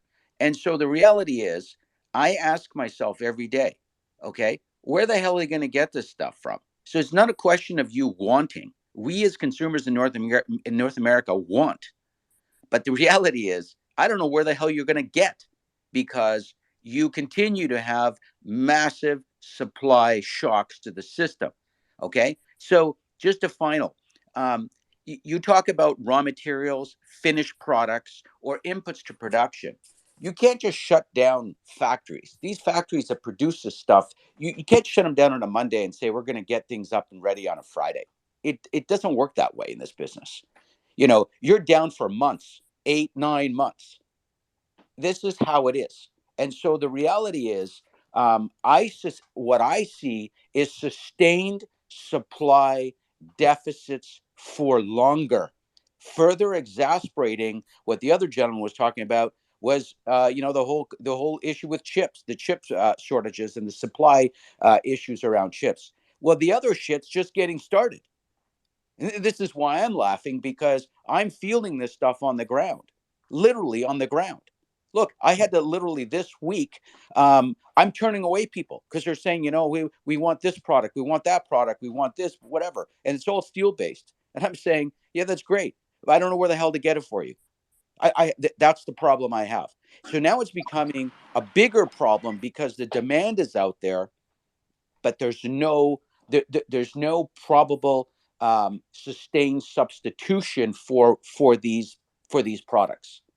And Abe, Now, what's just now starting in the ag space, this is just the beginning. So when people are talking about 401k flows, what happens when inflation goes to 20% and you can't buy bread because there's food shortages? Like the dynamics of that, I don't think people are even beginning to understand the ramifications of what could be taking place in the next 6 months. so And I'll just add to that tiny piece there, because there's another piece to this, and I want to be very narrow, because I know George is, and I like the way he manages the No, spaces. Abe. No, Abe. Yeah. From the third base coach. You come around the bag, go for it. You can swing it, do whatever you want, because we're going to go long and deep with this thread. So keep going. Okay. So here's the thing that I guess another thing that people are missing with all of this, okay, is that right now, and again, I don't want to get political, but you need to understand what the hell's going on the ground. Okay. Right now, the Ukraine Belarus, that entire region. Okay, because I know, because I've been doing business in that region for 30 years, so I know the region. All of those regions are, as you all know, very ag rich, especially the Ukraine. Especially the Ukraine. Anything to do with ag, anything to do with raw materials. Why do you think they're there? Do you think the Russians are there because they give a shit about this, that, or anything else? There's a bigger reason why they're there. Okay, and part of the reason is the fact that you have all these raw materials. So what I'm trying to get to is that when you start sanctioning, okay, and this is what I'm seeing on the ground. Okay, I don't want to get political. I'm seeing on the ground. Once you start sanctioning, what happens is that it's quid pro quo, baby. That's how it works. And so their perspective right now, and I'm seeing it on the ground, is saying, "Oh, you want this shit? Well, guess what? Fuck you. You're not getting this shit because I've been sanctioned on the other side of the equation. Okay, one side of the balance sheet. I'm now going to screw you on the other side of the balance sheet." And that's what's coming. That's what people don't understand. That's what's coming down the pipe. So you may want, but you ain't going to get, because it's quid pro quo. And that's what's going on. He who controls, he, she, they, whatever you want to call it, who controls the raw materials, okay, will inevitably control the entire supply chain. Because at the end of the day, you can't make cars, you can't make parts, you can't make jack shit without this stuff. Abe, you the man, and you are now tapping into what I think is far more important than anything that's been said in this room today, and is not spoken in polite company because it's scary as shit. But if I hear one more time about how Russia only has the size of GDP of Spain or Texas, and they're washed up and they're not going anywhere and blah blah blah, and then to listen to you talk and think about how important they are in all these markets, be it energy, grains, metals, etc., plus the capability to wreak cyber havoc on par with anybody on the planet. Ditto nuclear capability. I mean, they got so much freaking leverage. What I'm worried about, okay, is he asked a question. It's the right question. That you think about this, and this goes to Jim Walker. I'm just going to rant here a little bit. Jim Walker, a few weeks ago, for those of you who were in the room, he was talking about comparing the ex post with the ex ante world that we're all using as a frame of reference, what the world looked like before all this started. And we don't know what the ex post world is going to be. It's still, nobody knows. It's still resolving itself and clarifying itself. And his point was, and just to listen to you put the specifics to his general point, many companies, they don't even know if they're making or losing money anymore because input prices and output prices are going all over the place. And that if we stay in this period of chaos for a sustained period of time, you're talking about like very profound, most deep felt economic consequences. And I Kayfabe, was that kind of where you're going with it? And then basically, it's like a complete mess. We're not going to be able to put Humpty Dumpty back together anytime soon. As it's happening, it's only sickos, and I say this affectionately, Kayfabe, to you and to Abe, because Abe, I think you're a glass half empty guy as well. It's only sickos that think these serious things, but you're going to look back on it afterwards and say, "Oh my God, yeah, of course it went that way. Like, how could it have not gone that way?" So, Kayfabe, you want to editorialize on that, or edit that, or well, I was just going to use the analogy I've been using. It's like people that were arguing that emerging markets were decoupled in the summer of 2008. Right, the Bovespa in Brazil made an all-time high at that time in June of 08, and their central bank was tightening, and oil went to 147 in July. U.S. small caps and EM stocks really didn't hit the fan until August of 08, after Freddie and Fannie had failed.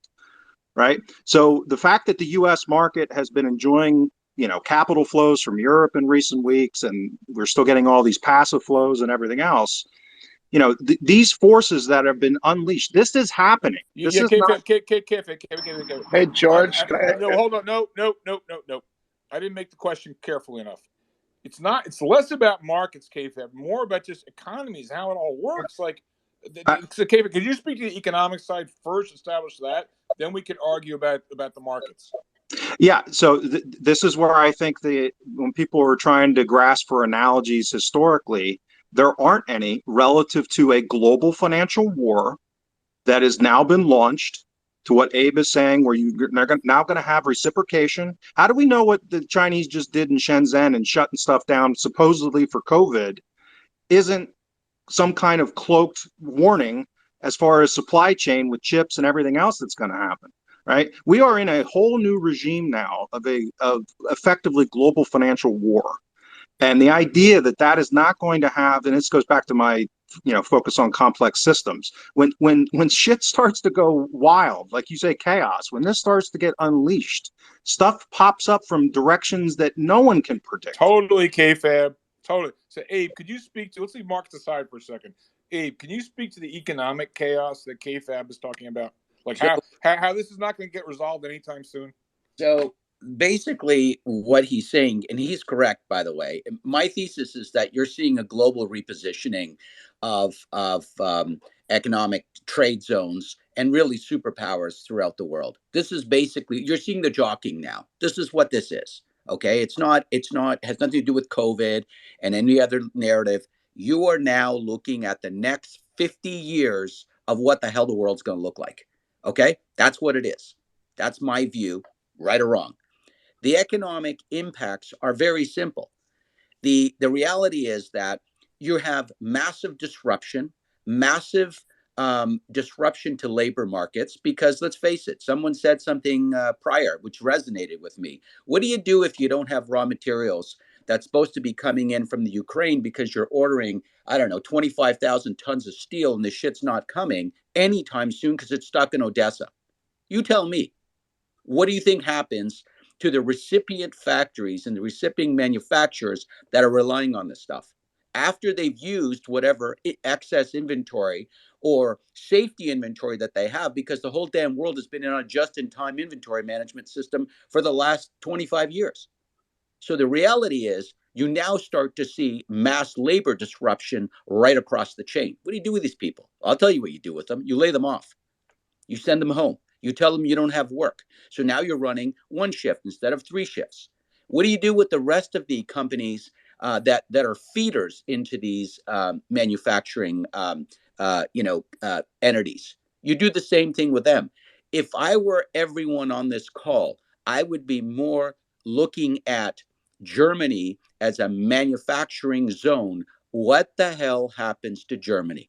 That's what you do. You got to connect the dots. Go back to Germany. They're the manufacturing powerhouse in Europe, probably one of the biggest in the world. If you've ever gone there, you understand what I'm talking about. So once you start seeing these disruptions, you're disrupting the entire economy, everything, social, etc. And so really what you're, and the other gentleman said something really interesting. It doesn't take much to create mass disruption.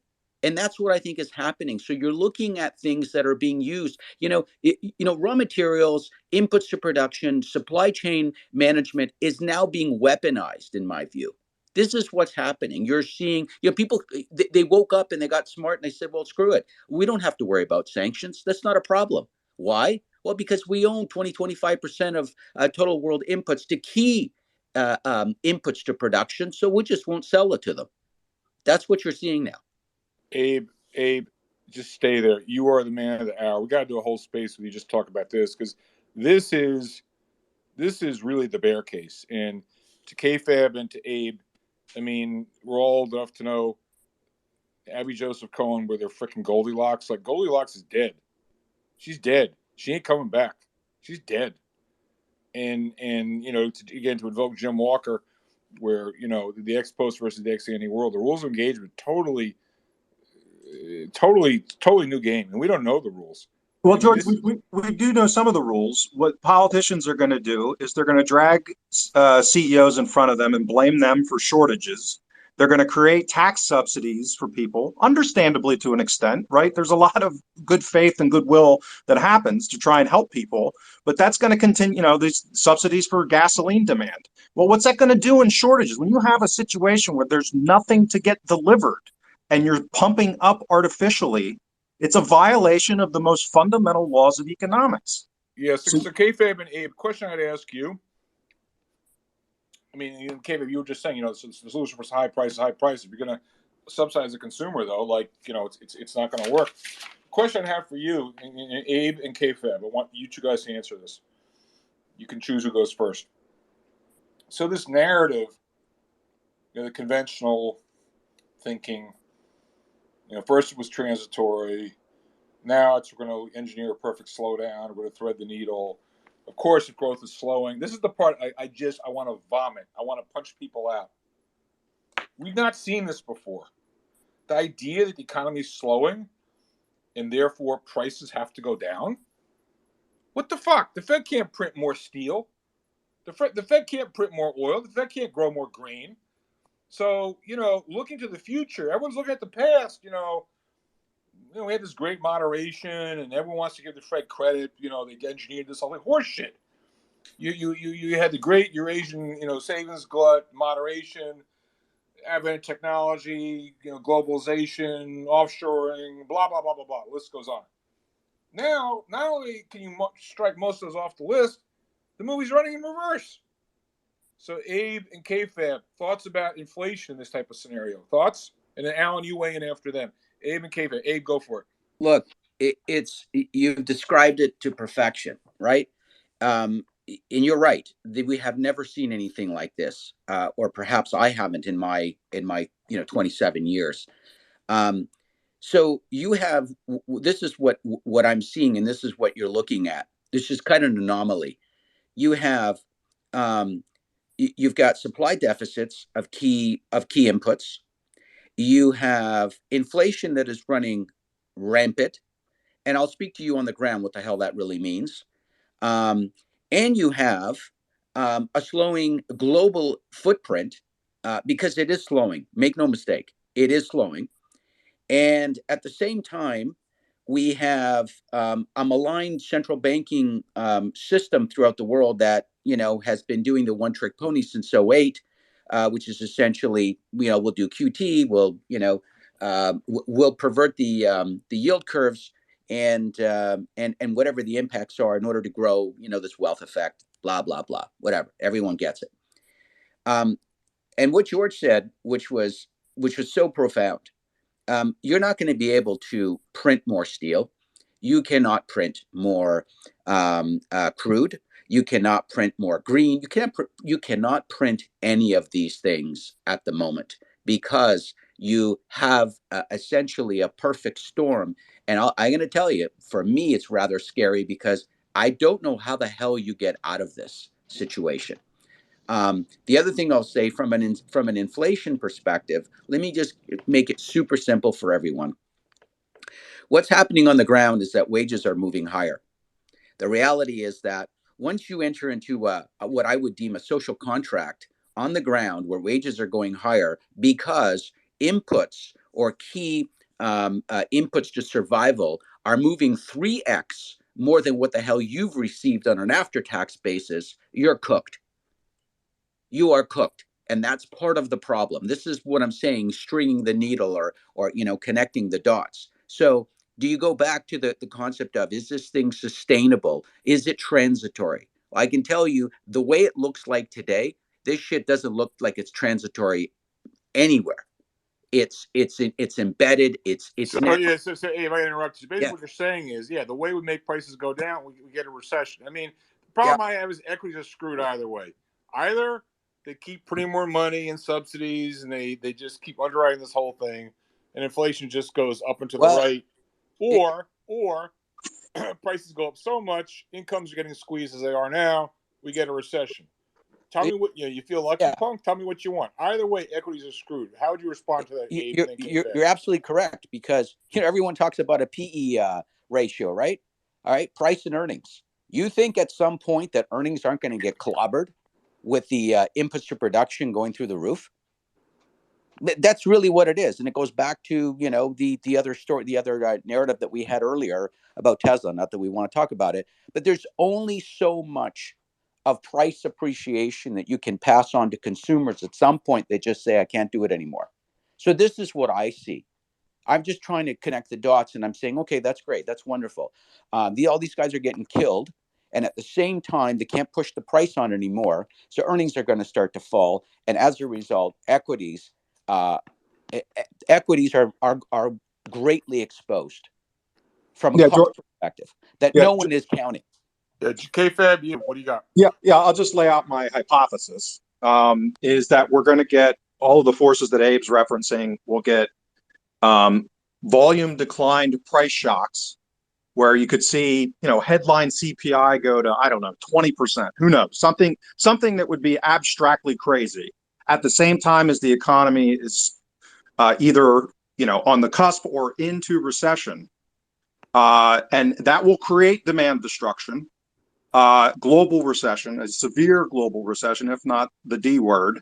And then that becomes the big question as far as what do central banks do and what do governments do? Do we stay in the quantitative easing regime, which in that case, you want to buy the long bond hand over fist. And that's probably why the long bond has stayed relatively stable, even with rates going up. But it introduces the risk of, MMT, direct monetization, funding UPI, KFAB, that kind of stuff. KFAB, it's like one addict you offering another injection to another me. You're now going, like, I always shout people down. You and I think the same way.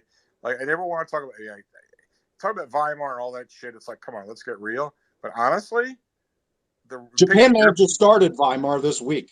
Yeah, the picture you're painting, KFAB, and I can't disagree with you. It's like on the, it's like NCAA's March Madness.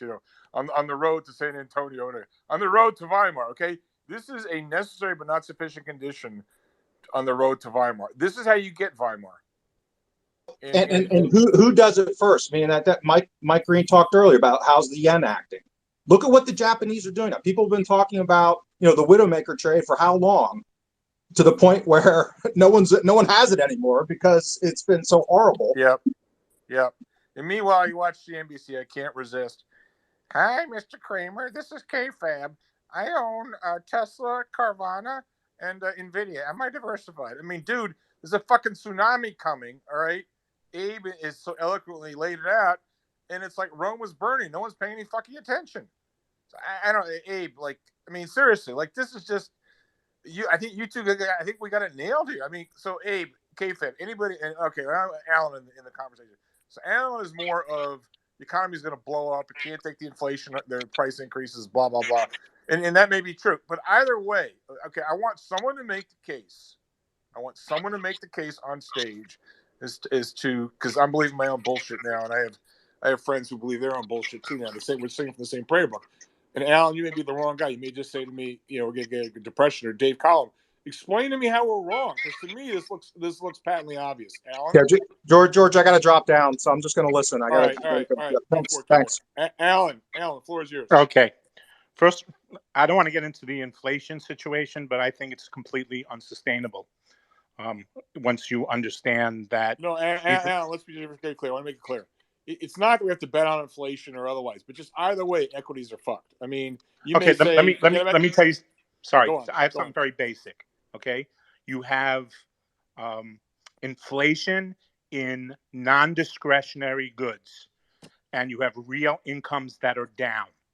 So more and more of the consumer's budget is being allocated to things they have to have. They have to have heat, shelter, and food. And more of their budgets are allocated to that, leaving less money for discretionary purchases, which destroys demand. That's all I wanted to say. Totally agree with that, Al. But it's a bifurcated economy. I mean, we got this totally bifurcated. Yeah. So the 40% of the guys that live paycheck to paycheck, they're getting destroyed. That is why the Biden administration, they did a bad face 2-3 months ago. And they said, "Pal, you got to go kill inflation." So that's true. We agree with that. The flip side is we haven't talked about this yet. Maybe someone wants to weigh in some nice anecdotes, but I'm hearing stories like you wouldn't believe. But you piece enough anecdotes together, it's not a rabbit hole. It paints a picture. So, for instance, fact, not opinion. All right. I agree, but if you look at the inverted yield curve, it's telling you that down the road we're looking at. Alan, let me finish this thought. You don't even know what I'm going to say. Sorry. So everything you say is true, but here's what's also true: the people that own assets and equities and real estate, they're living on an easy street. If you go up to you go out to Vail, go to Aspen to Little Nell, a room which used to cost like $600, $6,000. Sorry, $3,000. Lift tickets, $300 a day. One of my friends was in St. Bart's. He's like, St. Bart's ain't exactly cheap. Usually it runs around New York prices. Go out to eat, it's double New York. He doesn't drink. Dinner for $250 to $500. Yep. Friend of mine owns a place up in Killington. he's getting $3,000 a night renting stay on an Airbnb. That would have been $500, a couple of years ago. So the point is, both are true. What you're saying is the average guy's getting killed. Meanwhile, the Hamptons crowd that's going between, they left Midtown, they fled from the Hamptons and West Palm. There's such price inflation. The gouging that goes on, sort of analogous to what we were talking before about sticker prices on cars, is unbelievable. So, we've never seen this before. Abe, you got any reaction to this? Well, I'm seeing it all over. It's exactly right. The question is, when do you get some level of reversion? Because it's just complete insanity. That's all I can really say in that. I'm just looking at it more from a manufacturing, a business, productivity kind of environment. It's not tenable. This is the issue. So okay, so Alan, back to you. So let's say we go with your view of the world. This is not sustainable. The point is equity is going to get screwed either way. We're not going to have Goldilocks. It's not too hot or too cold, right?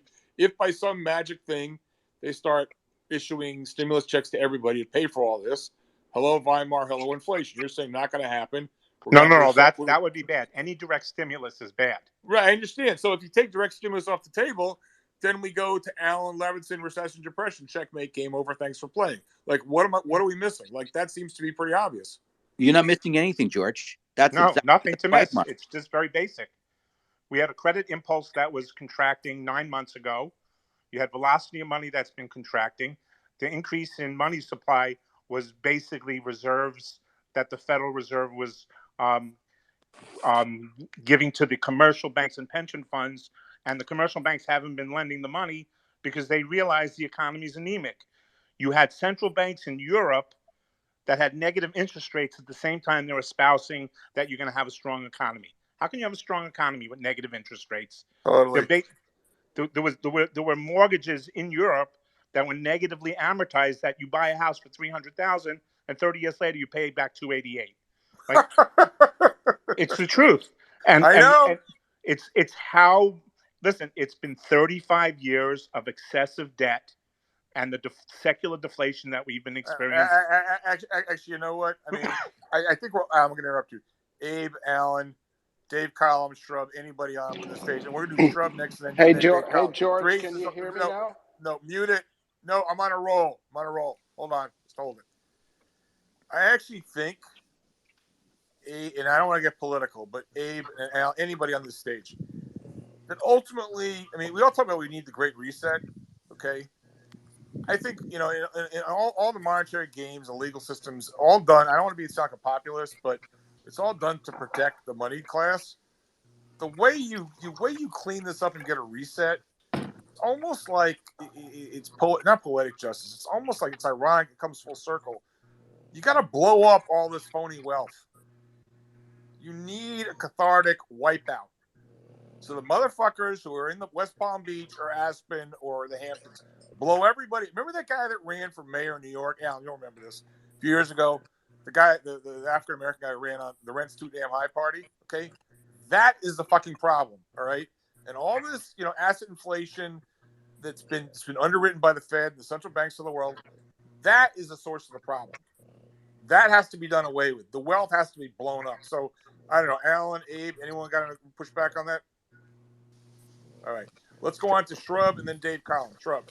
So, George, just a very simple thing, because, again, something that is really missed, and a gentleman, I think Abe touched on it earlier. Europe is the biggest economic union in the world. And what's happening in Europe now is I think we're in a recession already. And also, I've been saying about stagflation for the last 6 months. I think Europe is actually in a stagflation right now. It's a word that's going to come up more and more. And even the ECB acknowledged it on their last conference call. They said there is a risk of stagflation and they were serious about it. Well, actually, it's here. It's very simple to see why. We're paying, I told you before, the heating bills of friends of mine have gone up like 5 times in the space of a month or two. So imagine the impact on a household where their bill goes from 10% to 20%. When food and energy goes from 10% to 20% of their income, that's a pretty big hit.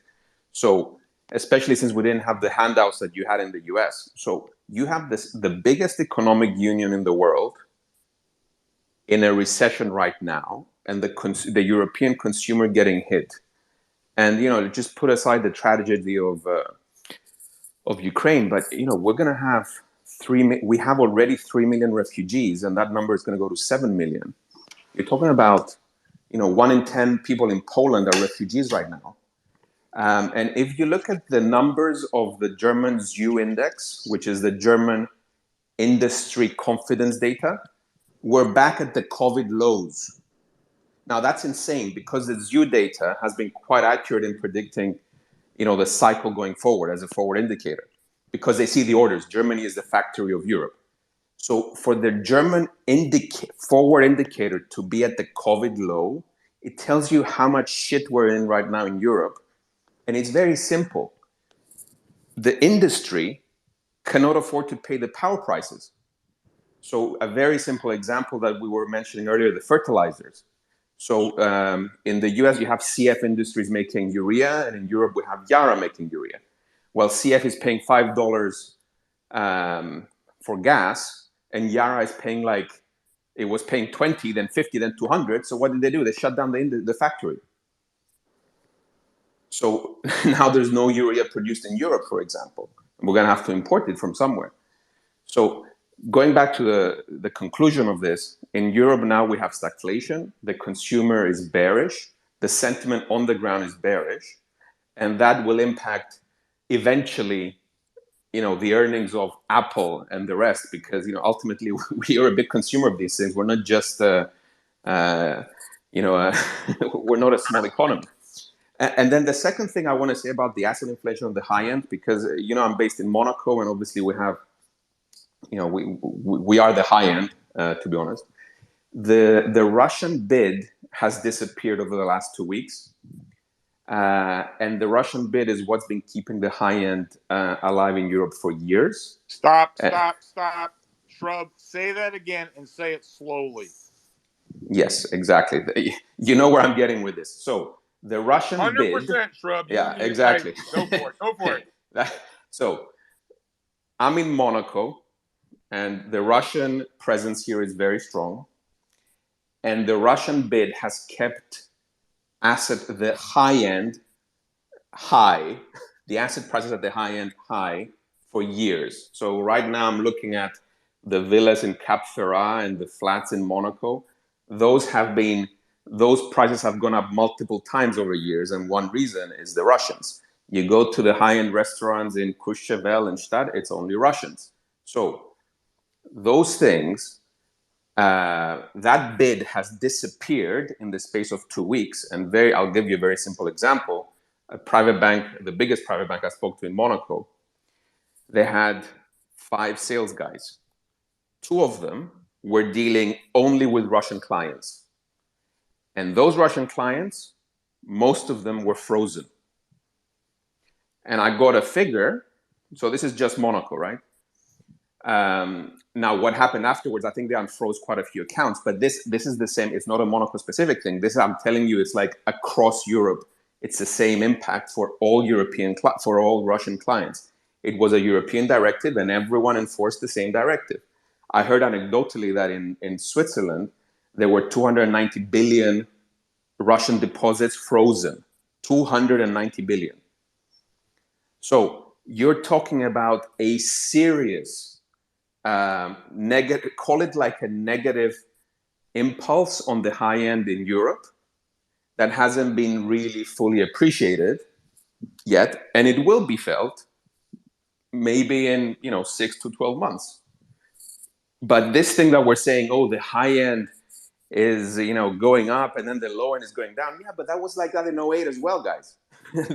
And then suddenly they all woke up and your penthouse was down 50%. Well, I think I'm just sensing it now that.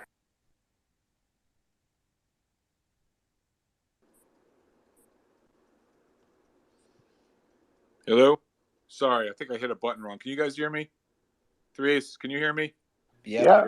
You Yeah, muted I think everybody. I think by accident I hit the mute everyone button. So Shrub, I'm very sorry.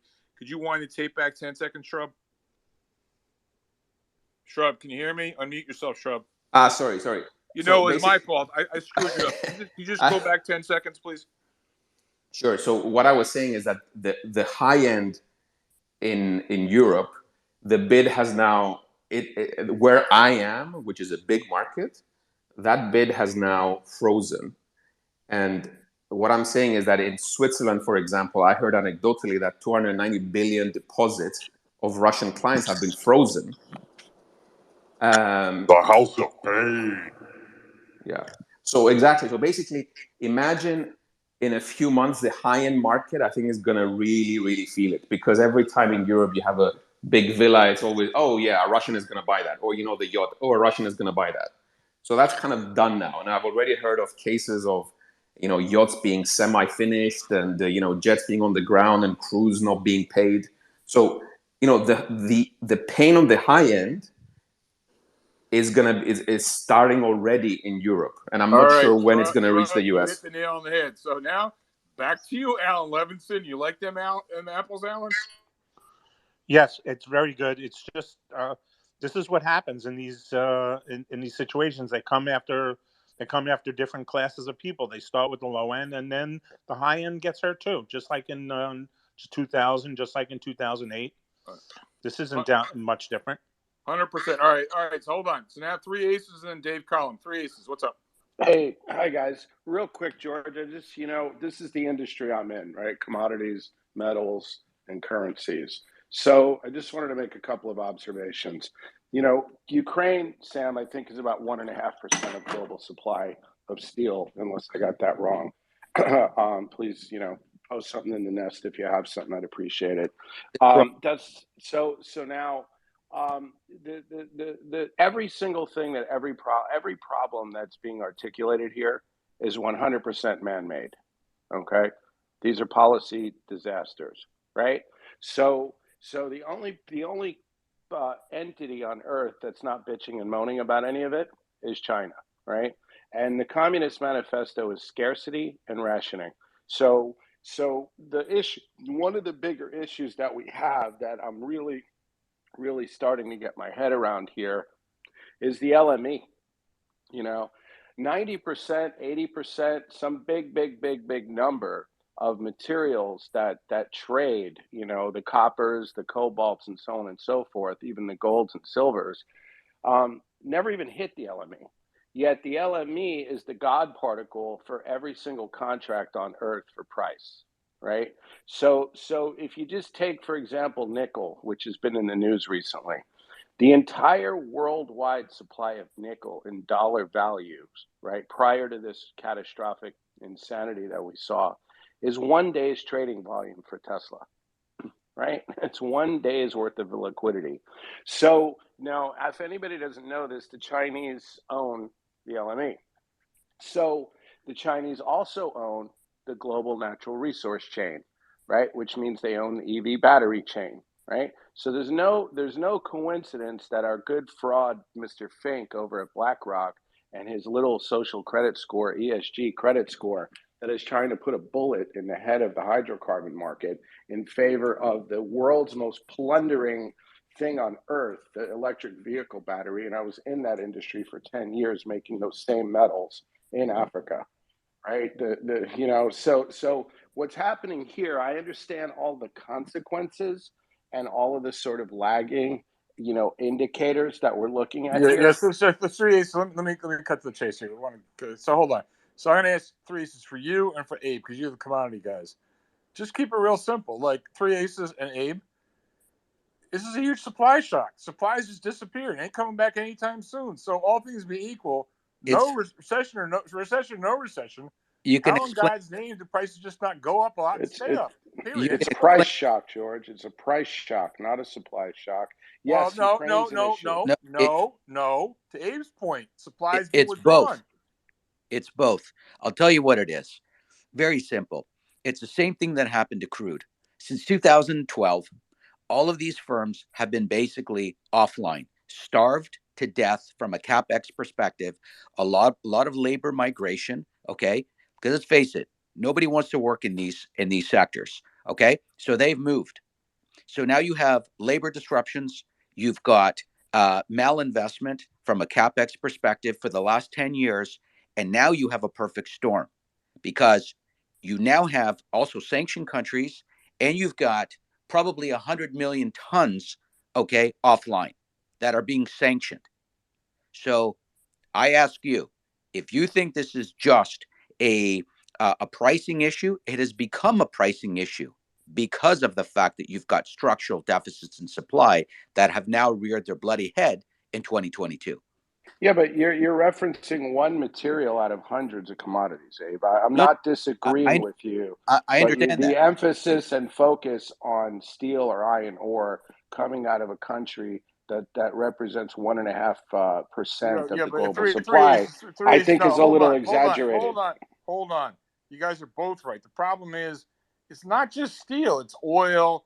It's everything. It's everything. It's everything. Which is why, Abe, I love you, man. That's why, like, you guys, it's like, it's not just steel. I'm just using it. I know. The problem is you're the metal guy, and people, you have to kind of like change your business card, say all things commodity, because you're to the point. It's not just steel. It's everything. It's met coal. It's crude. It's natural gas. It's the whole bloody complex. And Abe, do you see? I mean, we were talking before about how, like, the No, expos. it's not. No, it's not, Abe. Who in America is supplying met coal outside of America? I mean, the ESG bullshit, which I'm the one who've been saying Davos, party of Davos, fake ESG fraud, CCP The for three aces, 18 months. three aces, But man. Met Coke is not subject to ESG. No, ESG is three just an aces. No, America three bullshit aces. Hold story. on. What we're talking about here is if all of a sudden Belarus or the Ukraine aren't going to produce neon, I think it was, or No, I get it. There are some things, but it's not everything, George. we didn't And say, it's but it's a more of a lot of price things. thing. No, hold on. Stop. It's a lot of things. Energy. You can't. If Russia says "fuck you," we're not going to give you the oil. Good luck replacing that. There's no argument for me about energy. I'm Okay. So saying, hold on. yeah, Wait, I agree with you on okay. energy. Whoa. We're 98% in agreement, and now we're focusing on the 2% where we're talking past each other, and I'm just not going to have That's all. Well, All right, no, so all I'm saying is the pricing mechanism, George. What I said was earlier is what happened here with the nickel thing has really brought to light that the pricing mechanism for these commodities is completely broken. Okay, Right. that's true, but we're talking That's a about. factor. That's a Hold factor. on, but they're Right. both true. They're both true. That's just all right. Let's get off of this. I'd really like to hear from if Dave Collum is listening in. I know he was listening. I don't know if he's there right now, but Dave, there you go. So Dave, welcome. What's up? What's your take on all this stuff we're talking about, the world, or anything you want to talk about, Dave? Well, first of all, am I the only one who's hearing a very computer-like metallic sound? Is that just my phone, or are you guys picking that up too? It's George, and it comes and goes, Dave. It's okay, just George, just want and to it make comes sure and it goes. wasn't just Yep. my phone. So, as usual, after listening, while I'm kind of a bulleted list, here's some stuff that I can throw into the pot. This is like stone soup, So George brings the kettle and gets everyone to add an ingredient. I sat down with the CEO of Chemetal before they became Rockwood Lithium. I happen to be an organolithium chemist, arguably the premier organolithium chemist, but it's not about lithium batteries. I asked about the rare earths, and he said that's purely a pricing problem. He says there's plenty. They're just being outpriced by China. What you mining guys know is that when it finally comes time, we have to get it elsewhere. It'll take about 10 years to get the mines up to speed. So that should not be very satisfying to anybody. As we were talking about cars, what baffles me is when you have a supply shock problem in a vehicle. I can't remember if the number is 3,000 or 30,000, but you have a lot of parts in a car, and not many of them are optional. So I'm a little stunned that you can make anything complicated with these supply shocks, because all you need is, the weak link problem. And so I know they're selling cars missing chips and stuff like that. You guys should keep your eyes on an emerging technology which may never get there, sodium batteries. Many years ago, I had a commodity chemical company approach me and said, can you go into sodium chemistry instead of lithium? It's much cheaper. We really could use it. There's a chick at Caltech, and I kind of lost the thread, who's trying to develop sodium batteries, and that would completely solve the lithium problem. So you want to pay some attention. It might be not possible, right? Might be sodium's too heavy, too bulky, too whatever, but it's dirt cheap in the non-sodium zero form. So it takes energy, of course. But the discussion of the supply shock and the cascading effects, there is a group of people who are hiding their heads in shame for which this is a remarkably familiar territory. So you say no historical precedent. There's a whole group of, I will say, us, who spent enormous amounts of brain power to try to understand what would happen if Y2K went bad. And the entire thing is exactly what we're observing now. And that is you start asking what happens as you get cascading failures. And so I just thought I'd point that out. The Y2K crowd's going, here it is, just 22 years late. And I've always been intrigued by how economies work in wartime. I can't even begin to wrap my brain around about how the whole magical dance, in New York City in a typical day, something like 7 million people eat lunch, and there's no overseeing committee, there's no one who's in charge, there's no prices being set. It's this magical dance of the free market system. I don't know how that magical dance works in a war. And so to me, we're kind of facing that problem too, and it's really interesting. I listen to this discussions occasionally. They go to sort of Fed and money flows and things like that. I don't find those that interesting. I think we're heading for a total regime change in our thinking. And we got to it, and that is this idea of how do you calculate inflation when you can't actually obtain the goods themselves, right? Are they cheap? Are they zero? What do you put into your equation? So I think the idea that things will become unavailable. When I go to the store, I buy extra stuff. I'm back to full blown prepper. I'm back to buying 40 pounds of rice. Dave, 100%, 100%. And thank you for that remark. I'm going to take it as a compliment. We don't in this room get into what's the Fed going to do? Hi, this is Abe from Toronto, and I think Ben Bernanke's a putz and blah blah blah. No, we don't do that. I'm missing all that. That's buzzing. In say that again. Is when I speak? Is it causing a problem for you, Dave? No, it's better now, George. It's been horrible 3/4 of the time today. I don't know why it's doing that. All right, sorry about that. But Dave, you hit the nail on the head, and someone who's been in this room was a speaker in the last 2 or 3 months. I'm not going to mention his name, but if you think about it, you'll figure out who. He told me, talked to him last week, well-known guy. He said this Ukraine thing is going to go on for quite a while, that, Putin's no fool. It's not about the Ukraine. This is about putting the motherland back together. This is going to take, weeks, months, years. It's unknowable. Nobody knows how it's going to play out. Not even Putin knows how it's going to play out. And he said to me in the context of that day, we talk about prices, this exact quote, and this guy's not a bomb thrower. He's our age, he's a responsible guy, he's well known. He said to me, the next $100 in the oil price is up. So you're still cutting out pretty big for me, George. I'm sorry.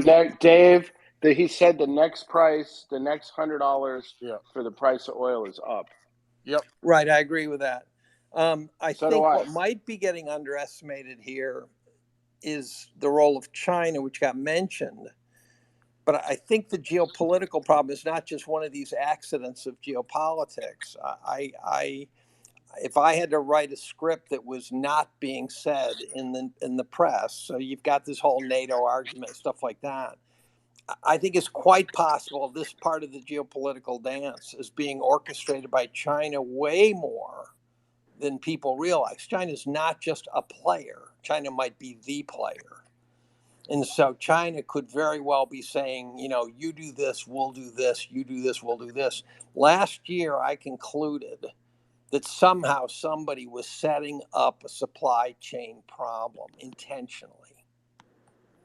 And I've been reading books on China, and that is completely rational in the context of China's way of operating. They think very long term. And so I think as you're looking and trying to understand why would Putin attack Ukraine now? Why would if you looked at last year, there were just constant supply chain shocks that didn't have to do with COVID. right? The Suez Canal, pipelines being shut down. And now you've got this problem where you've got a president who's owned by both Ukraine and by China. And then the question is, who in this dance is playing a role that we're not getting? 100%, Dave. And the aforementioned speaker, he's really well connected. He said to me a couple things. He said, one, and again, I don't want to mention his name, but you can take this to the bank. This guy is very solid. I've known him 3 decades, and he only has the highest information. He said that a deal had been offered to Russia. This goes back a month ago, before all the extracurricular activities started. They were offered a deal for 50 years. 50 years. The Ukraine would not become part of NATO. Putin turned it down. So it's also the case that, you know, they're not stupid. We're playing checkers. Putin's playing three-dimensional chess. They totally anticipated that we'd try to mess them up with kicking them out of SWIFT and impounding their money. That basically a deal was cut where, you know, Xi reaches in the petty cash drawer to underwrite this whole thing. Not that he's fomenting it, but I think the bigger story here, and Dave, I really would like you to weigh in on this.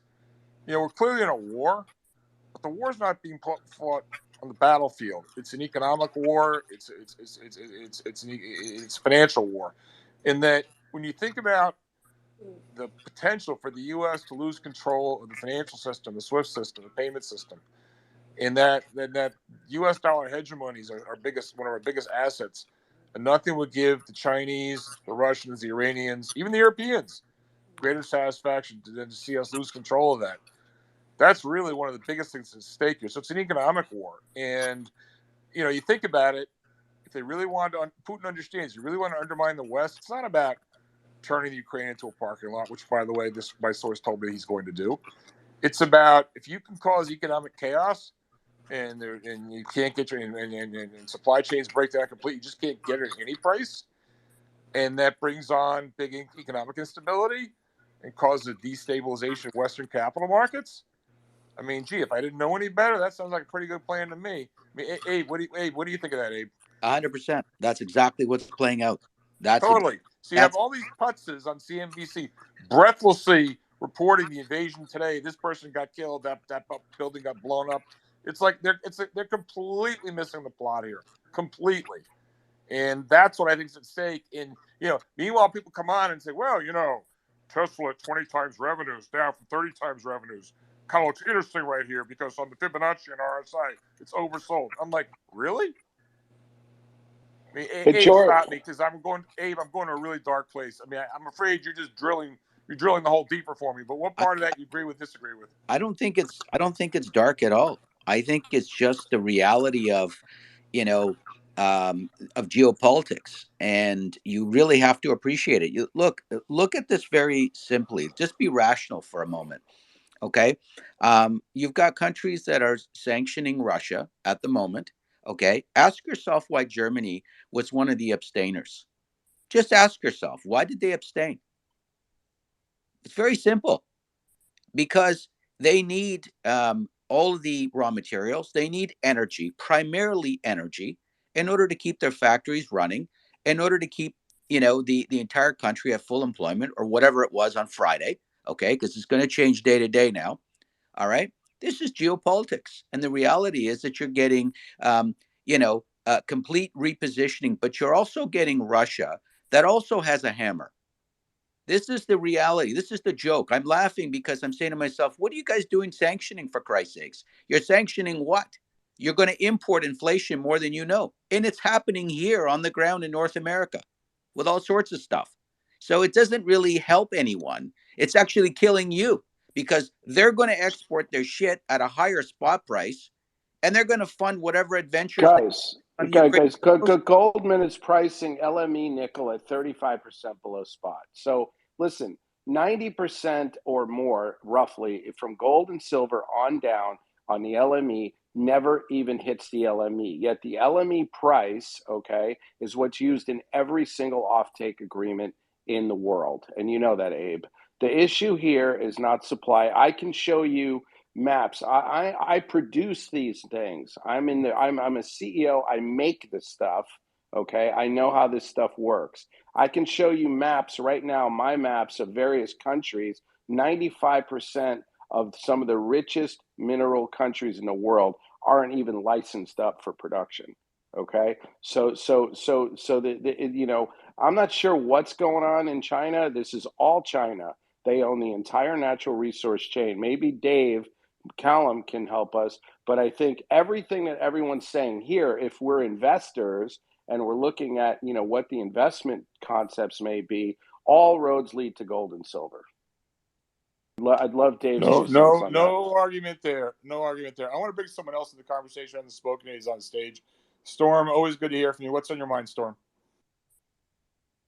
Storm, can you unmute yourself? If you're listening, there you go. What's up? Yeah, no, hey, good afternoon to everyone. No, I just shared up in the nest. I was listening to Shrub and I saw the article on stagflation, and I kind of what resonated listening to the panel of speakers is, you know, that with the 40% of M2 supply that's been pumped into the system, it's like too many dollars chasing too few of goods. And, you know, the opposition to the economics of what's going on, you know, these bad actors, you know, you name them, you know, sovereign states, sovereign wealth funds, whoever, you know, they obviously have an agenda.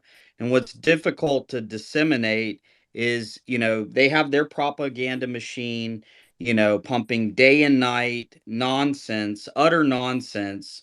And it's refreshing to come into a room and actually get guys in a room that actually see the writing on the wall.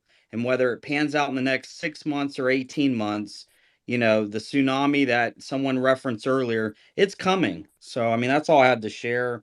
Appreciate the space because it's refreshing to get information that's actually, you know, worth a damn. Yeah, appreciate it, Storm. Always good to hear from you. All right, guys, we've been at this for 3 hours and 45 minutes. Hey, George, you mind if we bring up Bob Coleman? He's an expert in physical gold and silver. No, and I to get don't an want. insight. No, I don't want to go there. I don't want to go there. Sorry, I'm not going there. So I don't want to talk about gold and silver. I'm sorry, I'm just not going to do it. Because if that starts to get into, that becomes a highly politicized. It kind of gets like to like Bitcoin and stuff like that. I don't want to go there. We can do another room on that. I don't want to go there now. All right, so let me see who else is up on stage right now. All right, with that, unless anybody, I don't want to do gold and silver. We're not talking crypto. We're not talking Tesla. I think I'm going to close the room unless Tracy, you got something else you want to say. And he disappeared. All right, with that, thanks everyone. It's been a great room. We'll do it again. Take care. Bye.